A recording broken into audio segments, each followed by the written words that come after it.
Chapter 1. New Life. I was floating in a never-ending pool of darkness. How did I even end up here? Where am I? Who am I? Questions like that filled my mind as I tried to remember, but all my memories were blurry. What the hell is going on? I started to panic. I tried to move but found myself unable to move even a finger. I tried to yell, but not a sound came out. I couldn't hear anything, and I couldn't feel anything. Time passed, and I was tired, so I just stayed there, floating, having given up on ever getting out of this place. Was it pathetic to just give up? Probably, but I didn't care after spending however long I was stuck here. More time passed, and my memories started to get clearer. I was the youngest and had 2 older siblings. An older brother who treated me as his punching bag every time he was angry. No, he would treat me like that whenever he wanted to. While my parents made me do everything from cooking, cleaning, and everything else they could come up with so I could stay inside the house or, more precisely, in the basement. My older sister was the nicest out of my whole family by treating me like trash, not worth even looking at. She even gave me her old phone when she threw it at me one time, and it broke. The screen was cracked, and the bottom part didn't work, but the top was still readable, and that's how I learned about light novels. Reading them in secret every night so they wouldn't notice I had the phone. It became my favorite time of the day, just reading various novels in the dark and cold basement. Confirmation complete. Acquiring resist skill, cold resistance. The other was the school library I could go to and read. I was also happy in school. While the kids avoided me, the teacher treated me like every other student. When I got my grades for the first time, I was excited, thinking my parents would be proud of me for the first time, but when I showed them to my parents, they could care less about my grades. On the other hand, my brother beat me up due to getting worse grades than me. As I got older, I understood there wasn't anything I could do, so I just tried my best not to anger anyone, and so time flew by. Then one night, after starting a new volume of a novel I had recently started reading, I went to sleep, and now I'm here. Am I dead? Strangely, I wasn't sad thinking that, having spent my whole life hearing things like, "You are a waste of space, and you should just kill yourself." If anything else, this made me want to laugh, thinking that they would probably celebrate if I died. Actually, death isn't that bad. Confirmation complete. Acquiring ultimate skill, God of Death, Hades. Unsuccessful. Repeating attempt. Failed. Repeating attempt. Failed. Downgrading ultimate skill, God of Death, Hades to ultimate skill, Shadow Monarch, Ashborn. Unsuccessful. Repeating attempt. Failed. Downgrading ultimate skill, Shadow Monarch, Ashborn to unique skill, Shadow Lord. Successful. Warning, body is in critical condition. Confirmation complete. Acquiring common skill, self-regeneration. Successful. A voice, so I'm not dead. Then I felt pain spreading throughout my body, like millions of needles stabbing me. My eyes opened. WWE. I tried to say, but my throat was dry, and speaking was too painful. I managed to stand up with difficulty, my legs were wobbly, and it felt like I would fall if I tried to take a step, but I ignored it and looked around. The room was small and empty, besides the wooden bowl with what looked like soup near a big wooden door and a bucket in the corner. The door was massive compared to me. At first, I was confused, but then I panicked and looked at my hands. I saw 2 small, pale, and bruised hands I didn't recognize. I woke up in an unknown room, everything was bigger than it should have been, and I couldn't even recognize my hands. Did I really die and reincarnate? I looked at the clothes I was wearing. They were gray and torn, looking like they weren't washed for weeks. Then out of nowhere, before I could do anything else, a translucent blue screen appeared before my eyes. Blank. Name: Kale #% and asterisk and caret greater than. Titles: Slave, Adopted Prince. Level: 1/100 CXP. Magicules: 1000. Stats: Strength: 10-20% equals 8. Vitality: 10-20% equals 8. Agility: 10-20% equals 8. Intelligence: 10. Perception: 10. Remaining points: 0. Blank. While I was looking with wide eyes at the screen, the door unlocked, and a red-headed fat man with a big scar above his right eye and medieval-looking clothes walked in and looked at me with disdain. "Good, you're still alive. You should have learned your lesson now," he said, grabbed my arm, and dragged me out of the room. We passed a dark corridor before he walked upstairs without slowing down, making me trip and be dragged up the stairs before being thrown into a different room. "Now, you will think before doing something stupid again. The bastard said and slammed the door shut before a locking noise could be heard. Kale, are you hurt? A girl asked as she ran to me. She was around 10 years old with blonde hair and bright green eyes. She checked my body for injuries, and I winced in pain. Tears started forming in her eyes. Why did you agree to do that? She said and started crying into my shoulder. I didn't know what to do, so I stayed silent and looked around. The room we were currently locked in was large compared to the one I was locked in before and had what looked like 4 dirty sleeping mats on the floor and a single candle to light the room. Besides the girl and me, there was another boy who looked like a male version of the girl but maybe slightly older. We had to do it, the boy said, looking at her and then looking at me. I got it, he said, showing a rolled parchment of paper and a knife. We are getting out tomorrow. He rolled up the parchment showing us a map. We are somewhere around here and must get all the way to here, he said, tracing his finger from a location that looked like a forest in the middle of nowhere and stopping under the text Holy Empire Rubrios.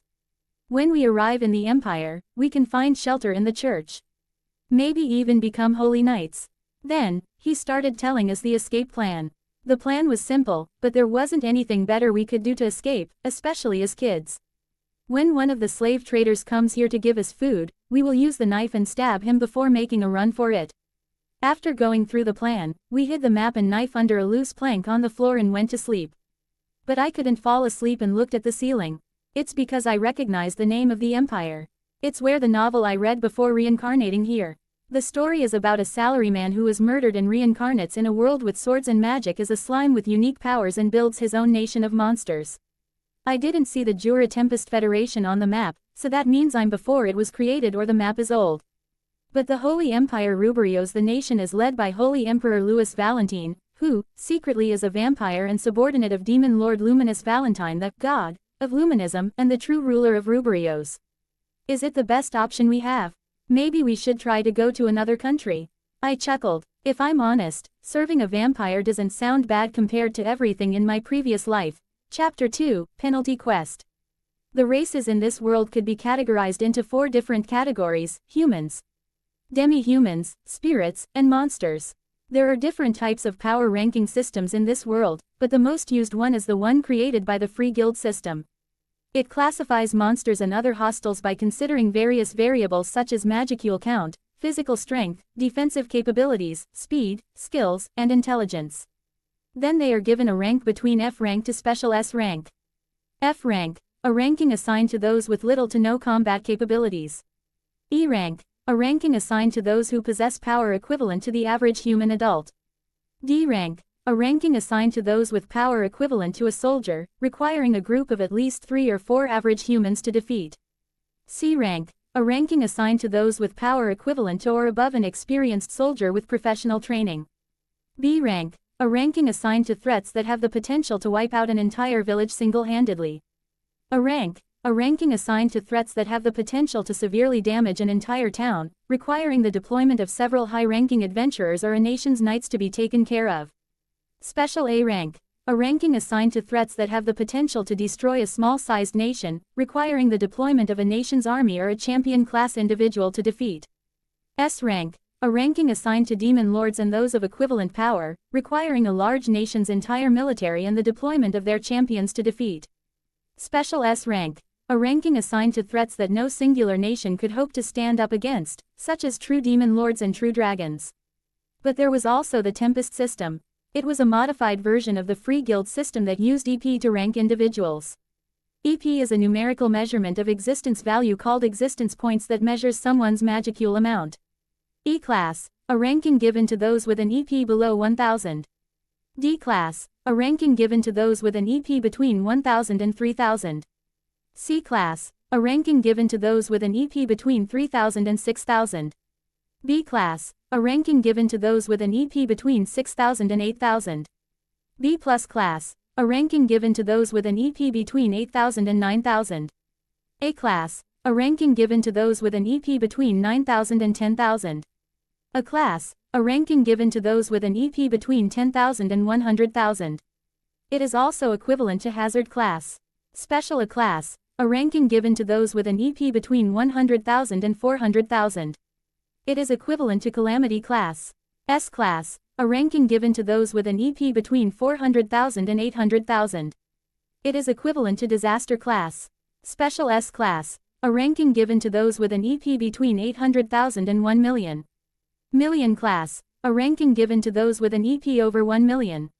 Catastrophe Class, the sole ranking used by Tempest that relies on combat power instead of existence points, reserved only for those with transcendent power that begins to approach the domain of true dragons. For reference, a Holy Knight Captain would have an EP value of around 300,000, while an Awakened Demon Lord would have an EP value of at least 800,000. I sighed. Why couldn't I finish reading the novel before reincarnating here? Then I remembered the status screen before me when I woke up. How do I bring it up? In most novels with systems, the user just needs to say status, I thought, and the same blue screen appeared. Blank. Name, Kale #% and asterisk and caret greater than. Titles, Slave, Adopted Prince. Level, 10100 CXP. Magicules, 1000. Stats, Strength, 10-20% equals 8. Vitality, 10-20% equals 8. Agility, 10-20% equals 8. Intelligence, 10. Perception, 10. Remaining points, 0. Blank. But how exactly do the different stats work? Does the intelligence stat make me smarter? I don't feel smarter, or dumber from my previous life, so what do 10 points in intelligence mean? Intelligence increases learning speed and memory. I raised my eyebrow when the text window appeared. Well, that's interesting. The system showed me what I was thinking about. Testing how this works, I started thinking about wanting to know what perception does. It didn't take long before another text screen appeared. Perception increases ability to see, hear, or become aware of something through the senses. So the system knows what I'm thinking. Not creepy at all. I also remembered the voice I heard before waking up. It should have been the voice of the world, but didn't it also say I got another skill? Then, as if it was something inscribed into my soul, I knew what skills I had and what they did. Unique skill. Shadow Lord, it's the ability to raise the dead in the form of shadows, and it has other sub-skills such as thought acceleration and chant annulment. Then the second skill I got was the common skill, self-regeneration, a skill that restores the user's damaged body over time. It can even restore lost limbs as long as one is not in a situation where they are continuously chopped off or crushed. And the last one, resist skill, cold resistance. It reduces all, cold, damage. But what about my titles? I mentally asked the system.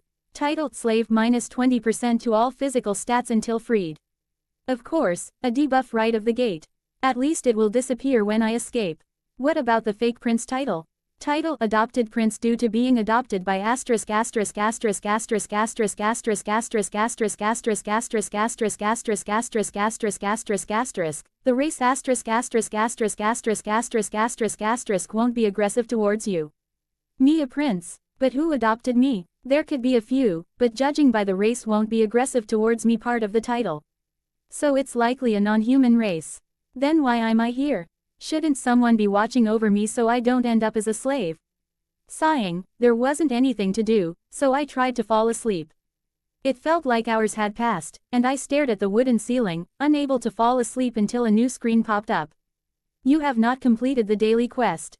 You are now heading towards the penalty zone for a certain period of time. Wait, what daily quest? I never got any information about it. Suddenly, instead of being in a locked room, I was in a desert in the middle of nowhere. Wait, why does this feel familiar? Penalty quest. Survive. Goal. Survive until time runs out. Time left. 4 hours 0 minutes 0 seconds. Shit, I cursed and remembered where I'd seen this before. Scree. I suddenly heard a loud screech behind me. Turning around, I saw a giant centipede lunging itself at me. I didn't have time to think as I ran with all I could to survive. Why couldn't I get a normal system? I yelled, mentally asking if I angered some god to be punished like this. As I ran for my life, more centipedes started emerging from the sand, and I tried to apologize to every god I knew for anything wrong I did to deserve this. Living in the cold basement was much better than this. I ran and ran, avoiding all the centipedes. I felt like I would fall due to exhaustion, and another centipede emerged right before me. It lunged at me, and I could dodge. Then, as I was about to become the centipede's dinner, I suddenly appeared in the locked room again. You have completed the penalty quest. Your reward for completing the penalty quest has arrived. Would you like to accept? Accept, refuse. I looked around the room. Everyone was asleep, and there I stood, drenched in sweat and out of breath. I didn't have the chance even to accept the reward as I passed out due to exhaustion. Chapter 3, Escape Part 1. The next day we waited until we made our escape. I hid behind the door waiting with the knife in my hand for the slave trader to enter with the food. I was nervous and shaking slightly. My body felt better than yesterday, but I was still weak. When we heard the keys clinging, we gave each other one last nod before I took a long breath and steeled myself for what was about to happen. The door swung open, blocking my view, but the same slave trader I saw yesterday went inside the room with a bucket and 4 wooden bowls. Without even checking if everyone was there, he threw the bowls at them, and as he was about to drop the bucket with what looked like soup inside, I put in all my strength and jumped at him, plunging the knife into his throat. Then, holding the knife with all I had, I dragged it down while falling, spilling the slave trader's blood everywhere. "Now, Aiden," the blonde-haired boy yelled, and we ran out of the room as the slaver trader tried to scream, but only a gurgling sound came out. I followed them, and it didn't take long before we found the exit out of this place. As we left the house, a large forest coupled with mountain terrain could be seen. I would look at the beautiful scenery if this weren't a life-and-death situation. 100 express for killing human. Magicules increased by 100. You leveled up. All attributes increased by 1. I felt a slight warmth inside my body, but I didn't have time for this, so I mentally willed them away without stopping. We ran with all we had through the forest, following after Aiden. He had the map and knew where we were, so I trusted him to know how to navigate through the forest. We didn't even run for 5 minutes before shouts from the other slave traders could be heard in the distance, followed by the barking of a dog. "Fuck the money. I will skin them alive." Even with our few-minute head starts, they quickly caught up to us. Looking back, I saw 2 slave traders running with a dog, and I cursed mentally. They are catching up to us. I shouted and tried to run faster, but we weren't fast enough, and after running for another 5 minutes, I could feel the dog beast behind me. The large dog lunged at me, making me fall, but I still had the knife, so I stabbed it, making it fall off me and giving me a chance to escape. "You aren't going anywhere," one of the slave traders yelled and grabbed my wrist. I saw the other stop and try to help me. "Run. If you stay, they will catch all of us." I yelled at them and tried to kick the slave trader, but it didn't do anything. The slave trader tightened the grip around my hand, making me drop the knife, and angrily looked me straight in the eye. "You have pissed off the wrong people," he said and, with his other hand, grabbed me by the neck, lifting me in the air. I tried kicking or punching him, but he didn't move. His grip around my neck tightened, and his grin widened. "I guess this is it. My second life will end just after 1 day." I wanted to chuckle. Living a happy life isn't for me. If I get a 3rd chance, maybe it would be better. A loving family, perhaps even friends. Yeah, as if anyone would want to be friends with someone worthless like me. 50 express for killing animal. Magicules increased by 50. The rewards. I remembered the penalty quest rewards I never redeemed. Your reward for completing the penalty quest has arrived. Would you like to accept? Accept. Refuse. I accept. I yelled in my mind as my surroundings started to get blurry. The following rewards are available. Reward number 1. 3 stats points. Reward number 2. Plus 100 magicules. Would you like to collect them all? Why yes. Remaining points. 0 to 3. Magicules. 1250 to 1350. Put all in strength. Allocated 3 points into strength. Strength 11 to 14. Due to titled slave, strength decreased to 11. A warm feeling spread throughout my body, and I felt stronger than before. I would enjoy it if it wasn't for the fact that I was choked. Stronger than me or not, there is one place on the male body that will hurt when kicked. I needed only a moment to get the knife and kill him, or at least stab him so he won't be able to follow me. Willing all the strength I had left in my body, I kicked the slave trader in between the crotch. His eyes widened as his grip around my neck loosened enough for me to push away and land on the grass. I gasped, finally able to breathe, and quickly located the knife before swiftly picking it up as the slave trader lunged himself at me. I turned around to face him, and when he saw the knife, the anger was gone, replaced with fear as his face became pale and his eyes widened, but it was too late as it plunged into his heart. A momentary silence filled the area as I twisted the knife. 100 express for killing human. Magicules increased by 100. I pushed his body off me, and the area became silent. Only thing I could hear was my breathing before the notification from my system appeared. Titled slave has been removed. All attributes return to normal. I'm free, huh, ah. I didn't have time to think about it as the silence was broken by a loud scream.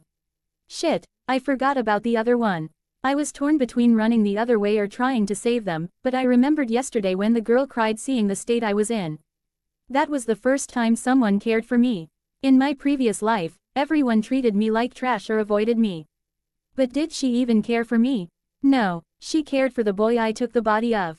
Fuck, I cursed and quickly stood up, my legs hurting from all the running before, but I forced myself to run.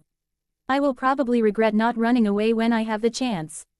After running to where I heard the scream, I saw the other slave trader holding the screaming Mai as Aiden was motionless near a tree. I hid behind a large rock and tried to come up with a plan, but nothing came to mind besides trying a surprise attack. Chapter 4, Escape Part 2. Status. I thought, and the blue status screen appeared. Blank. Name. Kale. Titles. Adopted Prince. Level. 2 150 200 CXP. Magicules. 1450. Stats. Strength. 14. Vitality. 11. Agility. 11. Intelligence. 11. Perception. 11. Remaining points. 0. Blank. I looked at my status. My stats increased, and the 20% debuff was gone. I started moving in between the trees and rocks silently. Well, silently, due to Mai's screams. I will enjoy my time with you. The slave trader said as she tried to free herself from his grasp, and I gritted my teeth hearing it. People like that should die in the most painful way. But, unfortunately, he will get an easy death. As I got close enough, I took a deep breath, tightening my grip around the knife handle. There was about a 5 meters gap between me and him, so I ran at full speed. The slave trader was not expecting anything until I was too late. I put all my strength into it as the blade went through his back and into his heart. He turned his head around with wide eyes to stare into my emotionless face as I twisted the knife before taking it out. Mai looked scared but quickly went to check on Aiden. 100 express for killing human. Magicules increased by 100. You leveled up. All attributes increased by 1. A notification popped up as the slave trader dropped dead. Humans. They say monsters are evil when they do things like this to their own race. But isn't that hypocritical for me to say after killing 3 myself? I chuckled dryly. This isn't the time to think about it. On closer inspection, I saw the corpse emit a slight shadowy aura, and a single word rung in my mind, arise. I knew I should do it, but deep inside, I didn't want to see them again, even as a shadow. Walking over his corpse, I went to check on Aiden. His left leg was broken, but he was alive and unconscious. I sighed in relief. Even if I didn't know these kids, I didn't want them to die. Do you know where the map is? I asked, and she nodded, still scared after everything. It's in his pocket. She answered. Good then, let's go. I will carry him, I told her, taking the map before picking him up and carrying him over my back. We will need to get help from a priest who knows healing magic when we arrive in Rubrios, I told her and hoped there would be a priest who would do it for free. I sighed. Humans are greedy, and you never know if they would demand to pay to heal Aiden's leg. After walking for hours, we were at the forest's edge and decided to take a small break. I could already see the mountains in the distance, about 8 hours of walk from here. While I was okay and could continue due to my higher status, Mai was tired, so I told her to take a quick nap. Taking this time, I brought up the daily quest screen. Daily quest. Preparations to become strong. Press up X100. Incomplete 0 100ths. Sit up X100. Incomplete 0 100ths. Squat X100. Incomplete 0 100ths. Running 10 kilometers. Incomplete 3/10ths. Warning. Incompletion of daily quests will result in appropriate levels of punishment. I don't want to return to the penalty zone until I'm stronger and have a weapon, so let's do it. Press up X100. Incomplete 1 100th. Press up X100. Incomplete 2 100ths. Press up X100. Incomplete 3 100ths. Squat X100. Incomplete 98 100ths. Squat X100. Incomplete 99 100ths. Squat X100. Complete 100 100ths. I sat down and rested until they woke up. After about 20 minutes, Aiden started stirring awake. Erg. He groaned and slowly opened his eyes. What? He started but then suddenly shot up. Mai. He shouted and looked around. I quickly went towards him so he didn't try to stand up. She's fine. We made it out alive, but your leg is broken. I told him and tried to calm him down. Kale, you're alive, he said, hugging me. Where is she? He asked after calming down. She is sleeping near that tree, I said, pointing behind him. What about the slaver traders and that dog? They won't be a problem anymore. I told him and looked up at the sky. URGG, why is everyone so loud? Aiden, you're awake, she shouted and went to check on him.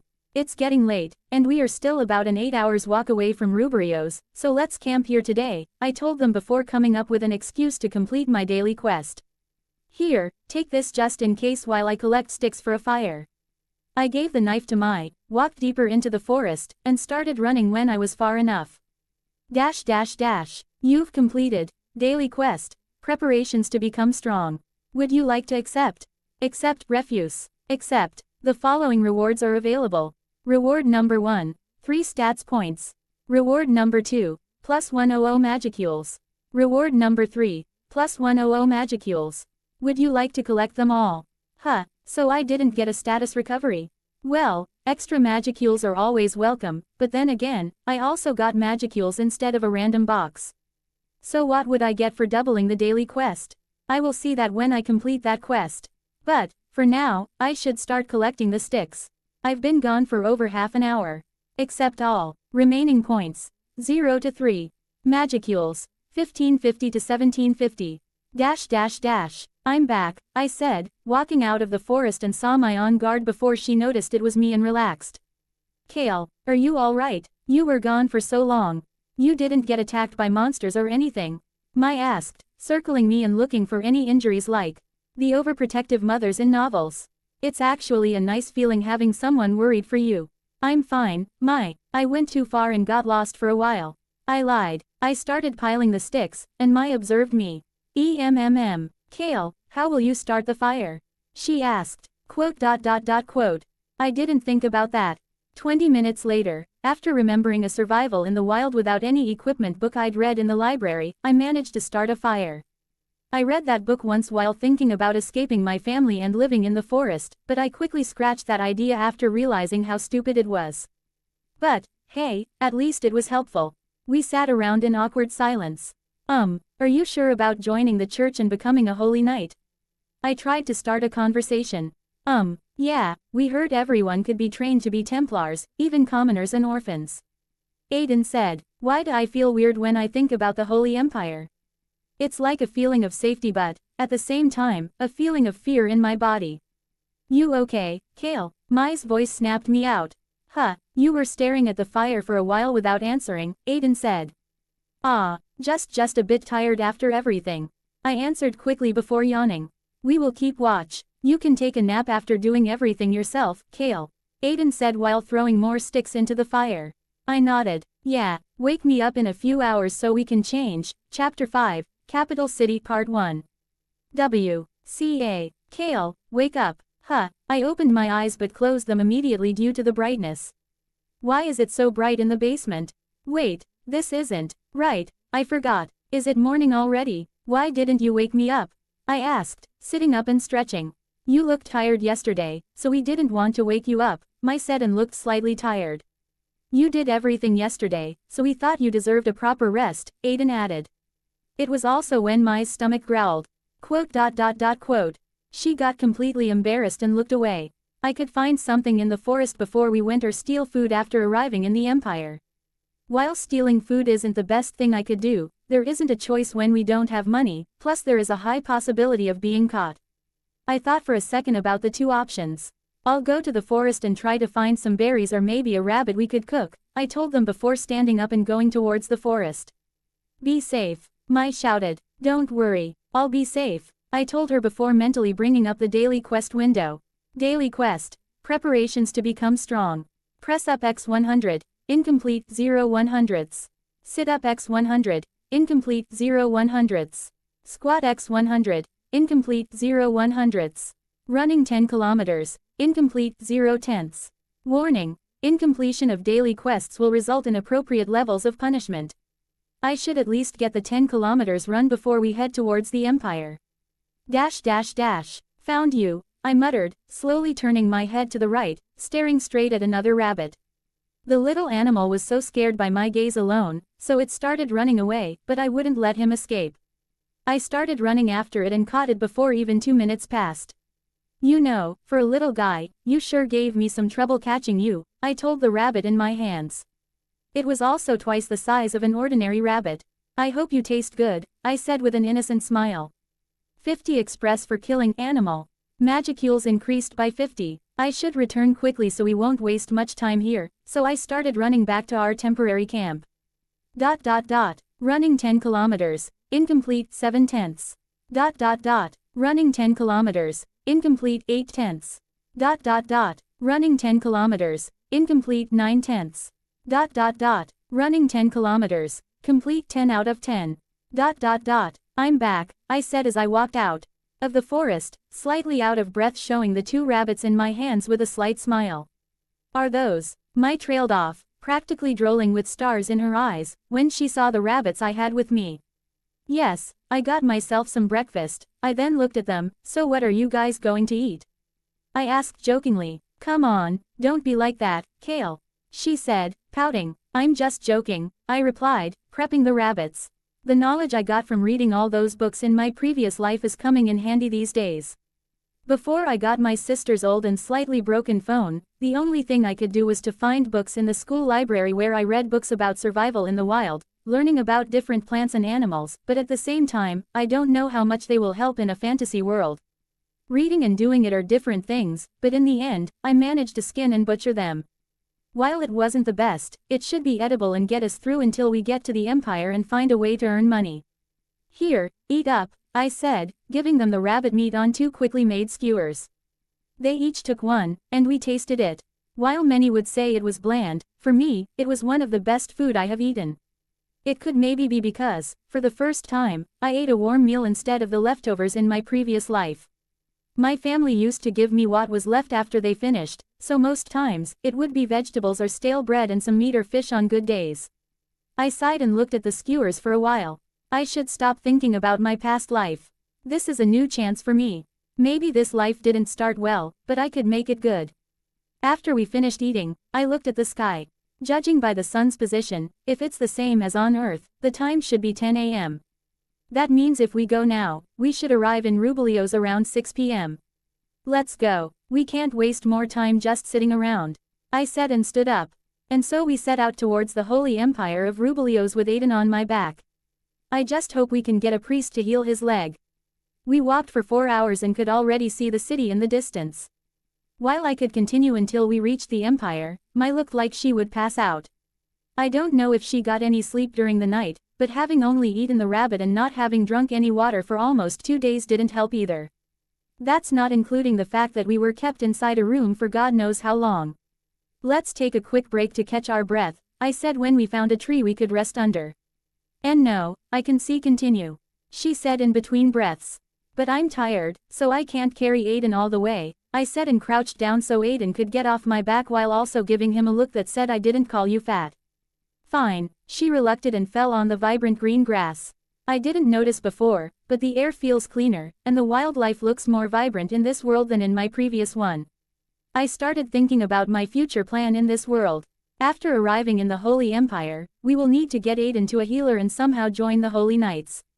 The Holy Empire is one of the most powerful military powers in this world. So joining them until I'm strong enough would be good. Then when I'm strong enough, I will think about what to do next. But then there is also a big chance we will become a food supply for the vampires. Who would care if 3 homeless kids went missing? While I'm probably slightly stronger than an average human, I would stand no match against a monster. After resting for about half an hour, we continued toward the Empire and arrived at the capital city, Lune. If I remember correctly, the capital city of the Holy Empire is considered one of the most well-developed human cities ever built.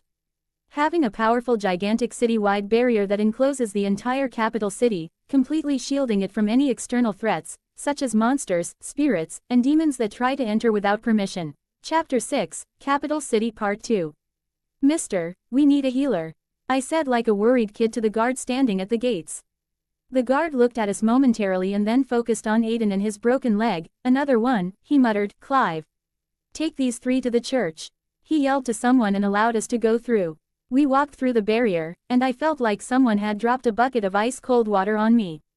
No, it's probably nothing. As we passed the city barrier, a red-haired knight came towards us. He looked like the stereotypical knight who fights with honor. Follow me.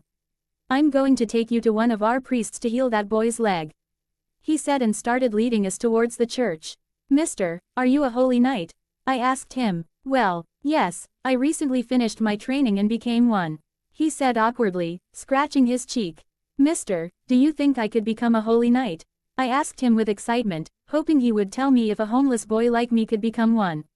I'm sure you'll become a good holy knight in the future. The church offers holy knight training for everyone, even orphans. That's how I became a knight too. He said and gave us a grin. He seems like a nice guy. Could you show us where it is, then? Sure, kid, but let's get your friend healed first. He said. The red-haired knight Clive guided us towards the church, and for some reason, he seemed more nervous the closer we got. We entered the church, and he led us to a room. Sir C. Clive, why are you here? A timid feminine voice asked. As I entered the room with my following behind, I saw a woman around the same age as Clive in nun clothes and a slight blush on her face. Ah, so that's why he was so nervous. Mr. Clive said he would guide us to someone who could heal my friend, I told her. She gasped when she saw Aiden. Who could have done something so cruel to a child? Quick, lay him on the bed, she said and practically dragged me over to one of the beds in the room. When Aiden was on the bed, she started praying. Let the goddess Luminous bless this poor soul and heal his injuries. Recovery. At first, nothing happened, but then her hand got a slight white shine to them before Aiden's leg started healing. Is this how holy magic works in this world? If I remember correctly, holy magic is, in essence, magic that manipulates holy energy and purifies magicules via the power of the faith. But she prayed to the goddess Luminous, who is actually the demon lord Luminous Valentine. Is just faith enough for someone to use holy magic? Then if someone had absolute faith in me, could they use holy magic? I sighed mentally. This isn't something I should think about now.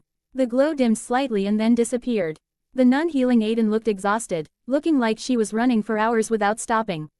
The leg is healed, but you will need to stay here until we can fully heal you, she told Aiden, and Clive helped her stand and helped her to a chair.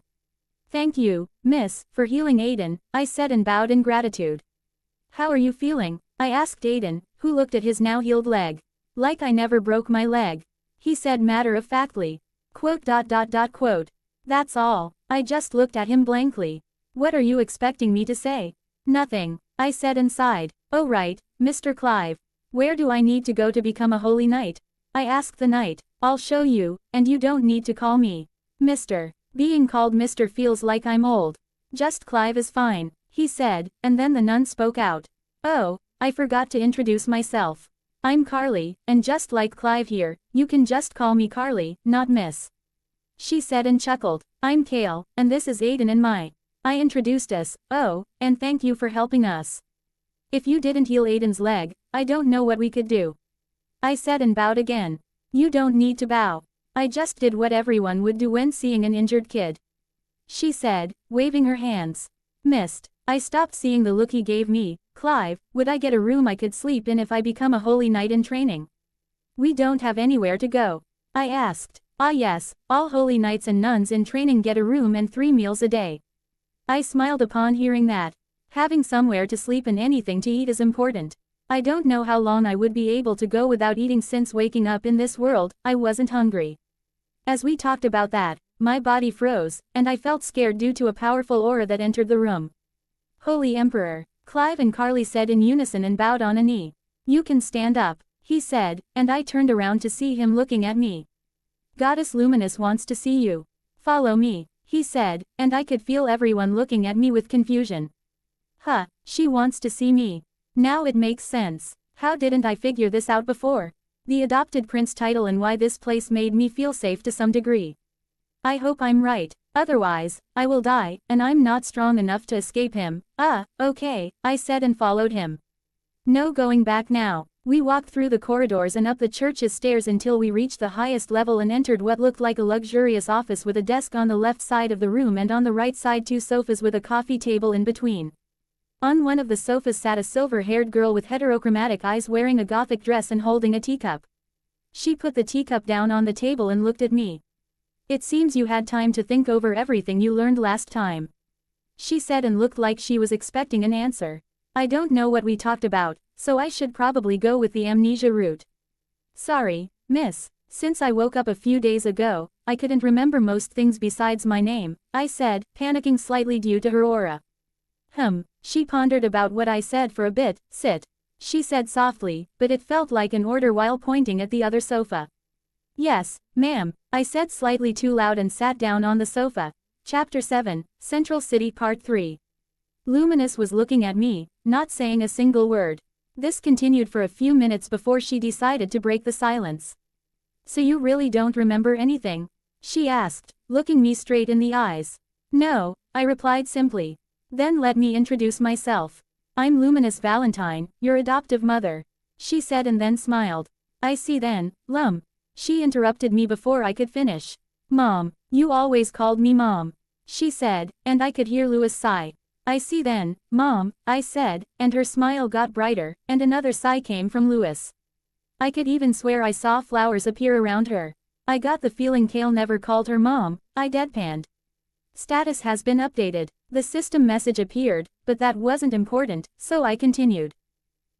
Since I can't remember much, could you tell me more about me? That's not a problem, but first, explain why you smell of blood, she asked with an innocent smile, but the aura around her intensified slightly. You see, in order to escape the slave traders, I needed to, kill them, I said, and started sweating due to her aura. Slave traders, didn't he protect you? She paused. I see, I will need to punish him later, she said, and I thought of running away at this moment but couldn't even move an inch. Seeing my current state, she stopped emitting her aura. Sorry, I got carried away. Louis, bring a healing potion, she ordered Louis, who bowed and was about to leave the room. There is no need, I'm not hurt, I said, but got ignored. Now then, while we wait, I should explain everything, she said, taking a sip from the teacup that probably contained no tea. First, let's start with your name. It's Kale Valentine. Your mother was an orphan named Caroline and was one of my most trusted followers, but passed away a few months after your birth. After that, I took care of you personally until 2 months ago, you found out our secret and ran away. She paused for a bit to see if I was following. I had sent someone to protect you, but for some reason, he didn't, she said with her eyes twitching. I don't think that's how you handle your adoptive son running away, but I can't complain much. She did more than my family would do in my previous life. What was the secret? I asked, already having an idea. She seemed uncomfortable after I asked it but then sighed. You would find out sooner or later again, and it seems you are acting more mature now, so. We are vampires. Your mother was also one. Am I one? I asked, but I knew the possibility was little due to not requiring blood to survive unless I somehow became a high-ranking vampire and an overcomer at birth. Well, she could probably always turn me into one. But at the same time, am I fully human? I have a large amount of magicules for an average human, and I don't think I'm enlightened. Or it could be just because I have a reincarnated soul. No, she was still fully human, and I turned her into a vampire while she was pregnant with you. So while you aren't a vampire, you aren't a human either, she said and looked at me before adding. You are taking this better than I expected. Getting almost killed and needing to kill someone to survive probably does that. This just doesn't feel real to me yet, I told her, not knowing what to say otherwise. But what does she mean by not being a vampire or human? Then what am I? A vampire or something completely new? We sat in a comfortable silence until Louis returned with a healing potion, and I was forced to drink it even if I was perfectly fine. Is this what having a worried mother is like? So, what are you planning now? She asked after a while, having finished what was in the cup, and gave it to Louis to take away. I thought about what to do from this point onwards. Firstly, I need to get stronger and then create an army so I can stay alive in this world. I took a deep breath before saying what I was thinking. I want to become stronger so I don't end up in the same situation. That's why I want to become a holy knight. I see that can be fixed. Your room has been kept clean so you can stay there. Louis will show you where it is. Oh, and don't worry about the 2 humans you brought. They will get their own personal rooms and special training, she said and stood up before hugging me, and I felt awkward. If you do something stupid like that next time, I will lock you in your room for a month. It sounded like a threat, but somehow I knew she cared for me, which was funny for me, considering she is a vampire and a demon lord while I'm a human. I don't plan to get into any dangerous situations anytime soon. Mom. Sitting on the edge of my bed, I couldn't help but have a sad smile on my face. Kale had people who cared about him and just ran away due to finding out their race.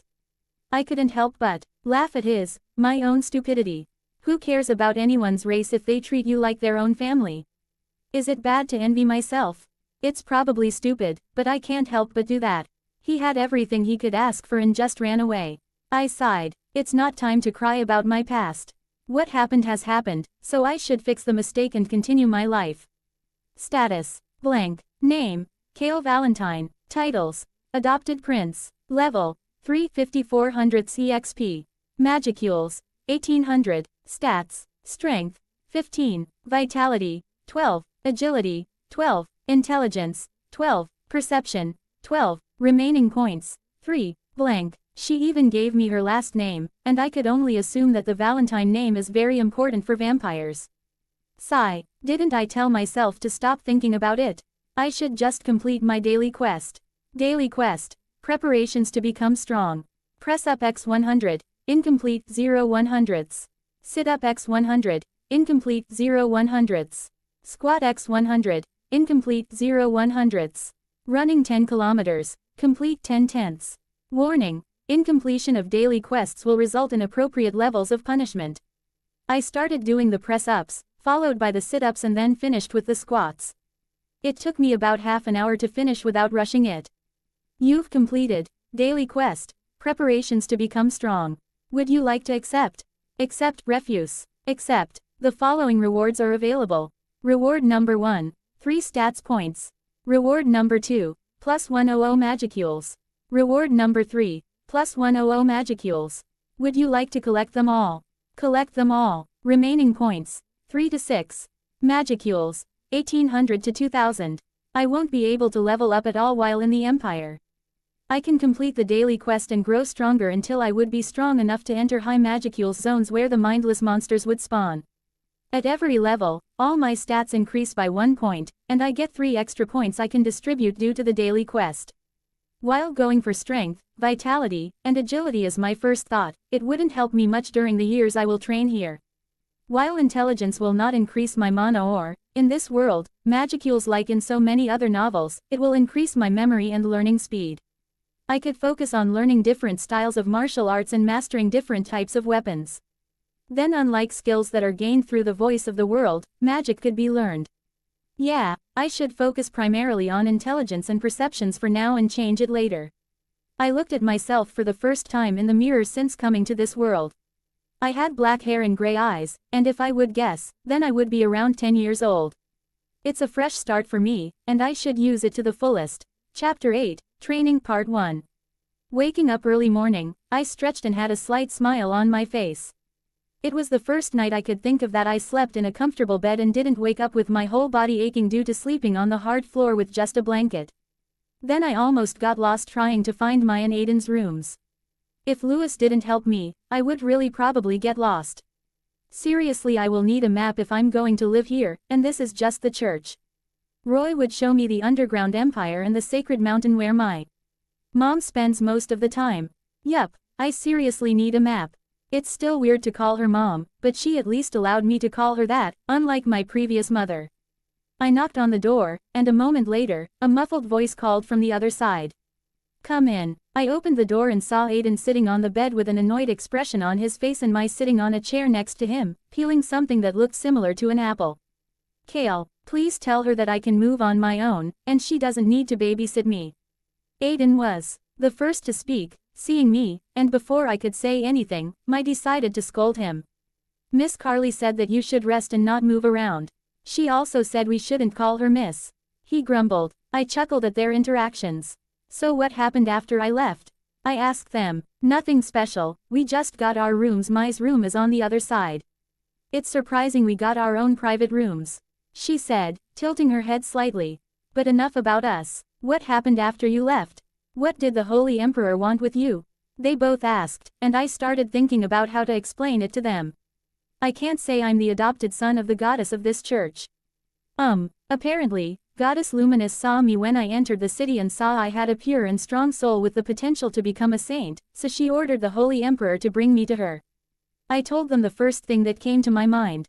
I should have thought about what to say before but didn't think about it after everything that happened yesterday. Wow, really, you can become a saint? Mai asked with stars in her eyes. Good, they bought it. But I don't think this will work on adults. I need to find a better excuse. I should maybe ask Mom for help, she would probably know what to say. Yeah, but I wasn't supposed to tell anyone. So could you keep it a secret? Only the Holy Emperor knows it. Of course, we won't tell anyone. They both answered immediately, and I could sigh in relief. It would be bad if they told it to anyone else. I don't want anyone disappearing out of nowhere. Well, I need to get going. My training starts today, and I just wanted to see if you both were okay. I wish I could also begin my training today. I'm perfectly fine after being healed, so why do I need to stay in bed? Aiden whined, only for Mai to pull his ear. You should listen to what Miss Carly said. She is a healer and knows what's best for you. Sometimes I wonder who is the oldest out of them, seeing as Mai acts like the older sister at times. I was breathing heavily as I finished running my 10 kilometers run and continued another 5 as my new instructor demanded. The church has a second building for training new holy knights. It's located beside the main church, with rooms for all new recruits, a big dining room for everyone to fit in, and a large training space in the back. Usually, all recruits train there, but I'm a special case, and the one training me is the fake demon Lord Roy Valentine. He told me Mom thought she couldn't trust the humans to train me properly, so she ordered Roy to teach me. That's why I'm currently in an isolated area in the night garden that will serve as my training ground from now on. You can stop now, he said and took a small pause before continuing. You got good stamina for your age. Rest for 20 minutes, then we will begin your sword training. Yes, teacher, I answered and sat down, bringing forth my daily quest screen. Daily quest. Preparations to become strong. Press up x 100, incomplete 0 100ths. Sit up x 100, incomplete 0 100ths. Squat x 100, incomplete 0 100ths. Running 10 kilometers, complete 15 tenths. Warning, incompletion of daily quests will result in appropriate levels of punishment. So the hidden reward still exists. That's good to know, but I don't think I will do it today. I already have plans for what to do after finishing today's training. Roy, is there a library in the church I could visit? I asked him while wiping sweat off my forehead. Yes, there is one in the church, but you won't find anything they deem heresy, so it would be better to go to our library here in Night Garden instead. He said after thinking for a bit. What exactly are you interested in? Pretty much everything. History, magic, alchemy, martial arts, monsters, and others. Can you show me where it is after we finish? Of course. Now let's continue with your training. Your first lesson will be footwork, but before that, you should know a few things when in a fight. He paused to see if I was listening before continuing. If you want to win a fight, you must always remember these things. Number 1. You should always stay calm and aware of your surroundings. Number 2. Chivalry will get you killed. Deception is key. Number 3. Always avoid falling into a predictable pattern. Number 4. Striking at the right time and being close enough to actually hit. And finally, number 5, always be cautious. Never underestimate your opponent. I heard someone once say this: if your enemy is secure at all points, be prepared for him. If he is in superior strength, evade him. If your opponent is temperamental, seek to irritate him. Pretend to be weak, that he may grow arrogant. If he is taking his ease, give him no rest. If his forces are united, separate them. If sovereign and subject are in accord, put division between them. Attack him where he is unprepared, appear where you are not expected. There was more to it, but those are the basics you should remember. Now let's start with your footwork, and then you will be swinging your sword until you can't anymore. He said, giving me a training sword and started instructing me on footwork. This continued for 5 hours, with 4 spent swinging the sword until I felt my wrist would break. Chapter 9, Training Part 2. Here is the library, Roy said, opening the door for me, and as I entered the large building, what greeted me was the largest library I had seen in my life. Well, the only libraries I saw were the one in my school and the public library, so there were few I could compare it to, but still, it was huge. The library consisted of 3 floors filled with books, and it would surely take me years to read them all. Thankfully I had time, but would I manage to do it in the time frame I planned? This is Lisa, the librarian. If you have questions, ask her. If there isn't anything you need me for, I will leave now. No, there isn't anything. After I said it, he bowed respectfully and left the library, leaving me and the librarian alone. Excuse me, Miss Lyra. Can you please guide me to the section of books on sword techniques and arts?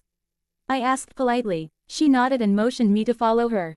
She led me to the third floor, where different signs categorized the bookshelves. It was easy to spot the section for sword-related books by the sword sign, and the text I somehow knew how to read, even if it wasn't English. Taking a quick glance over everything, I could see that the whole floor contained books about martial arts and was divided into two sections, the armed and unarmed arts. You will find everything relating to swords on these 3 bookshelves. Is there a specific sword technique you are searching for? She asked. No, thank you, but I don't have anything specific in mind yet. Very well, then I will return to my desk. If you need anything, then ask. She said and bowed before leaving the floor. I glanced over the titles of different books before picking out 4 of them. A Guide to Perfect Footwork, The Way of the Sword, How to Not Get Stabbed for Idiots, and Aura Fighting Methods for Beginners. They seemed like good things to learn as a start. While maybe picking 4 books at once is a bit much, my thought is that if I increase my intelligence and perception stat, it will allow me to read faster and remember it all. Perception should be connected to the sub-skill thought acceleration of the unique skill Shadow Lord. So the acceleration should change depending on my perception value, or that's what I think. It's not like I will regret spending my point on these stats. Allocate 3 points to perception and 3 points to intelligence. Remaining points, 6 to 0. Perception, 12 to 15. Intelligence, 12 to 15.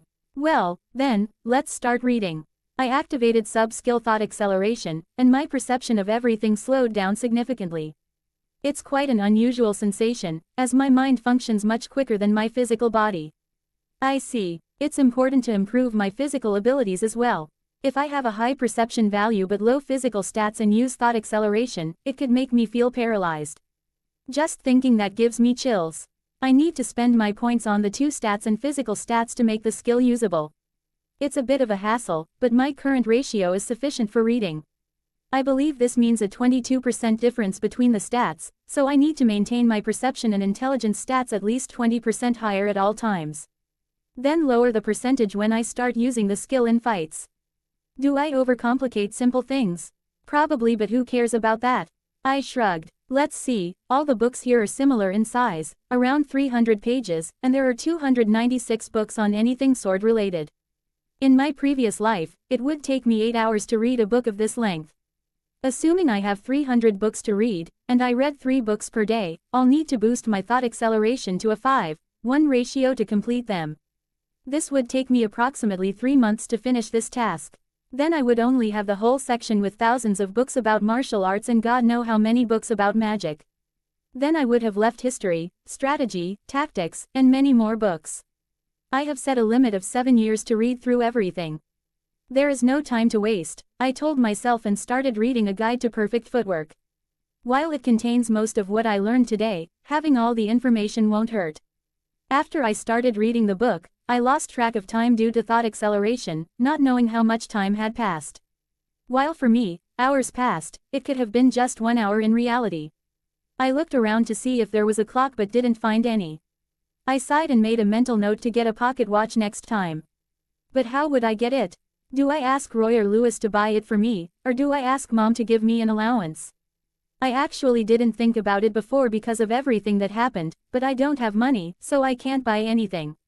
And while I'm technically the prince, I can't just go to a store and say give it to me. Well, I could do it in the Underground Empire, but it feels wrong. I continued reading the book until I finished it and began on the second one, called The Way of the Sword. Hours passed, and I was completely focused on reading, not noticing anyone entering the floor until someone placed their hand on my shoulder. I jumped in surprise and hit my leg on one of the legs of the table before turning around to see who it was. Lou, Mom, what are you doing here? I asked after seeing it was her. I came to check on you. You were here for 8 hours.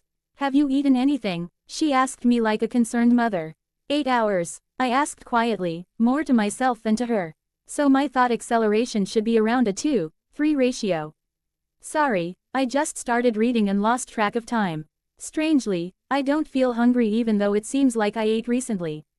I wonder if it has to do with my abilities. Sigh, it's not a problem, but you should eat. You look so skinny. You can take the books with you and read them later. She told me, and I nodded. Putting back the book I finished reading, I took the other 3 with me as we left the library. So, what were you reading all this time? She asked, looking at the books in my hand. Just books about footwork and sword stances. I still have lots to read if I want to learn everything I want. You have lots of time, so don't rush it. I was unable to keep track of time while I was at the library since there were no clocks here. Asking for things is not something I'm accustomed to, so I feel a bit awkward, but the worst thing she could say is no. Would it be possible for you to buy a pocket watch for me? That won't be a problem. Is there anything else you want? She asked like it wasn't a big deal. No, I'm okay, just the watch is enough. Well, she is the queen of this place, so getting a simple pocket watch isn't a problem. After returning to my room, Mom had someone bring me food, and I also completed my daily quest getting 3 points and increasing my magicules by 200 again. Chapter 10, Training Part 3. When I woke up the following morning, I found a stunning pocket watch on the bedside table. Picking up the pocket watch, I examined it and couldn't believe she had gotten me something like that the next day. The face of the watch is a shiny silver color, with black numbers that are easy to read. The watch casing is made of durable metal with a smooth and polished finish. It is clear from its appearance that it is a high-quality and well-made piece. I couldn't help but smile as I looked at the watch in my hand. This was the first time I owned something new. In the past, I always had second-hand items, so this was special to me. After changing into fresh clothes, my personal maid, assigned to me by my mom despite my insistence that I didn't need one, arrived with food just a few minutes later. Although I wasn't hungry, I still ate before leaving to check if Aiden and Mai had already left for their first day of training. Unfortunately, it seemed like they had already left. With nothing else to do, I went to my personal training area, where I found Roy waiting patiently for me. We will start with a light run, and then you will show me what I taught you yesterday before we begin with basic stances. He said, and I nodded before starting to do what he said. I finished the so-called light run, but for someone my age, it was actually quite challenging. Afterward, I demonstrated the footwork he had taught me the day before, combined with what I had read about. That was impressive. You seem to have learned quickly. The footwork techniques you just demonstrated, did you learn them from the books you read yesterday? He asked, expressing slight surprise at my fast learning pace. Yeah, I read a book about footwork yesterday, but I still have a lot to learn, I answered, not wanting to sound arrogant. That's good, arrogance will get you killed. He told me before adding. Now, seeing as your footwork is good, I will show you basic stances. He demonstrated the stances, and although I struggled a bit, I was able to replicate them. In my past life, I've always been able to pick up new skills and knowledge at a pretty fast pace. However, I've noticed that my progress has been even more rapid lately, thanks to the boost in my intelligence stat. It feels great to be able to learn so quickly. It's also helpful to remember the pages of a book after reading it just once. In my free time, I review them in my mind to fully comprehend their meaning. It's important to differentiate between simply knowing something and truly understanding it. But learning is still much easier when someone demonstrates how to do something rather than just reading about it and trying to understand and implement it on your own. So while I will spend my time reading over everything I can, that doesn't mean I will slack off here when I have an instructor with over 2,000 years of experience. It would be foolish of me to do that. After finishing my training for today, I went straight to the library again. I put The Way of the Sword back on the bookshelf, having finished it before going to sleep, and started reading How to Not Get Stabbed for Idiots and Aura Fighting Methods for Beginners. But before I started reading, I checked the time difference during thought acceleration by looking at my pocket watch. I activated it and counted for a minute, then rechecked the watch and saw that only 40 seconds had passed. So it's just like I thought. The difference is 2, 3. That's not enough, but I can't change it yet. I sighed before reading, let's not waste time. I kept to my usual routine for a month. I trained with Roy in the mornings, then spent my time at the library reading until my mom visited me, concerned that if she didn't, I would stay in there for the rest of my life. We talked about various topics, including her former nation Nitros, which was destroyed by Veldora, or as she always calls him, Stupid Lizard. She also told me how she established the Underground Empire and the Holy Rubrios Empire. She explained how she used Tenma Great War, which happens every 500 years. An event where an army of angels would descend from heaven and rain destruction upon the world to limit human society from advancing too far. During the time of chaos, she took advantage of the situation to establish her faith, positioning herself as a goddess. As a true demon lord, she possessed immense power, which made it easy for her to attract followers. The human survivors eagerly adopted this new religion and flocked to her in large numbers, laying the foundation for its eventual transformation into an empire. While I knew the basic information, it was very interesting to listen to a detailed explanation of how it happened, especially about the hero Chronoa, who was apparently my mom's teacher. The hero Chronoa, I don't remember much about it, but wasn't she the future Chloe and Hinata in one body or something? The whole time travel and time loop thing was a bit confusing for me. During our conversation, she only mentioned that my mother had become her most trusted assistant and was a saint before becoming a vampire. However, when I inquired about my father, she remained silent, but I could detect a hint of anger in her tone that was more intense than when she spoke about Veldora. What did my father do to anger her more than Veldora? I didn't know, and she wouldn't tell me, so I dropped the topic. I have also gained more points I could use and upgraded my status. Blank. Name: Kale Valentine. Titles: Adopted Prince. Level: 35400 CXP. Magicules: 8200. Stats: Strength: 24, Vitality: 24, Agility: 24, Intelligence: 30, Perception: 30, Remaining points: 30. Blank. I kept up with the 20% ratio and spent a total of 63 points already, but it was worth it. Now I need 44 points to get my intelligence and perception up to 40. Not only am I able to do better during my physical training, I can also read more books in a shorter amount of time. Although I can currently read 3 books a day as planned, spending 8 hours a day here will not be sufficient if I aim to read everything within 7 years. I've become quite the bookworm lately, even more so than in my past life. I can't help but chuckle at the thought of my past self being envious of the current me. Lately, my life has been good. I smile as I flip through the pages of my current book. Chapter 11, Sunday Part 1. I slept in a little today and did some stretching before getting out of bed.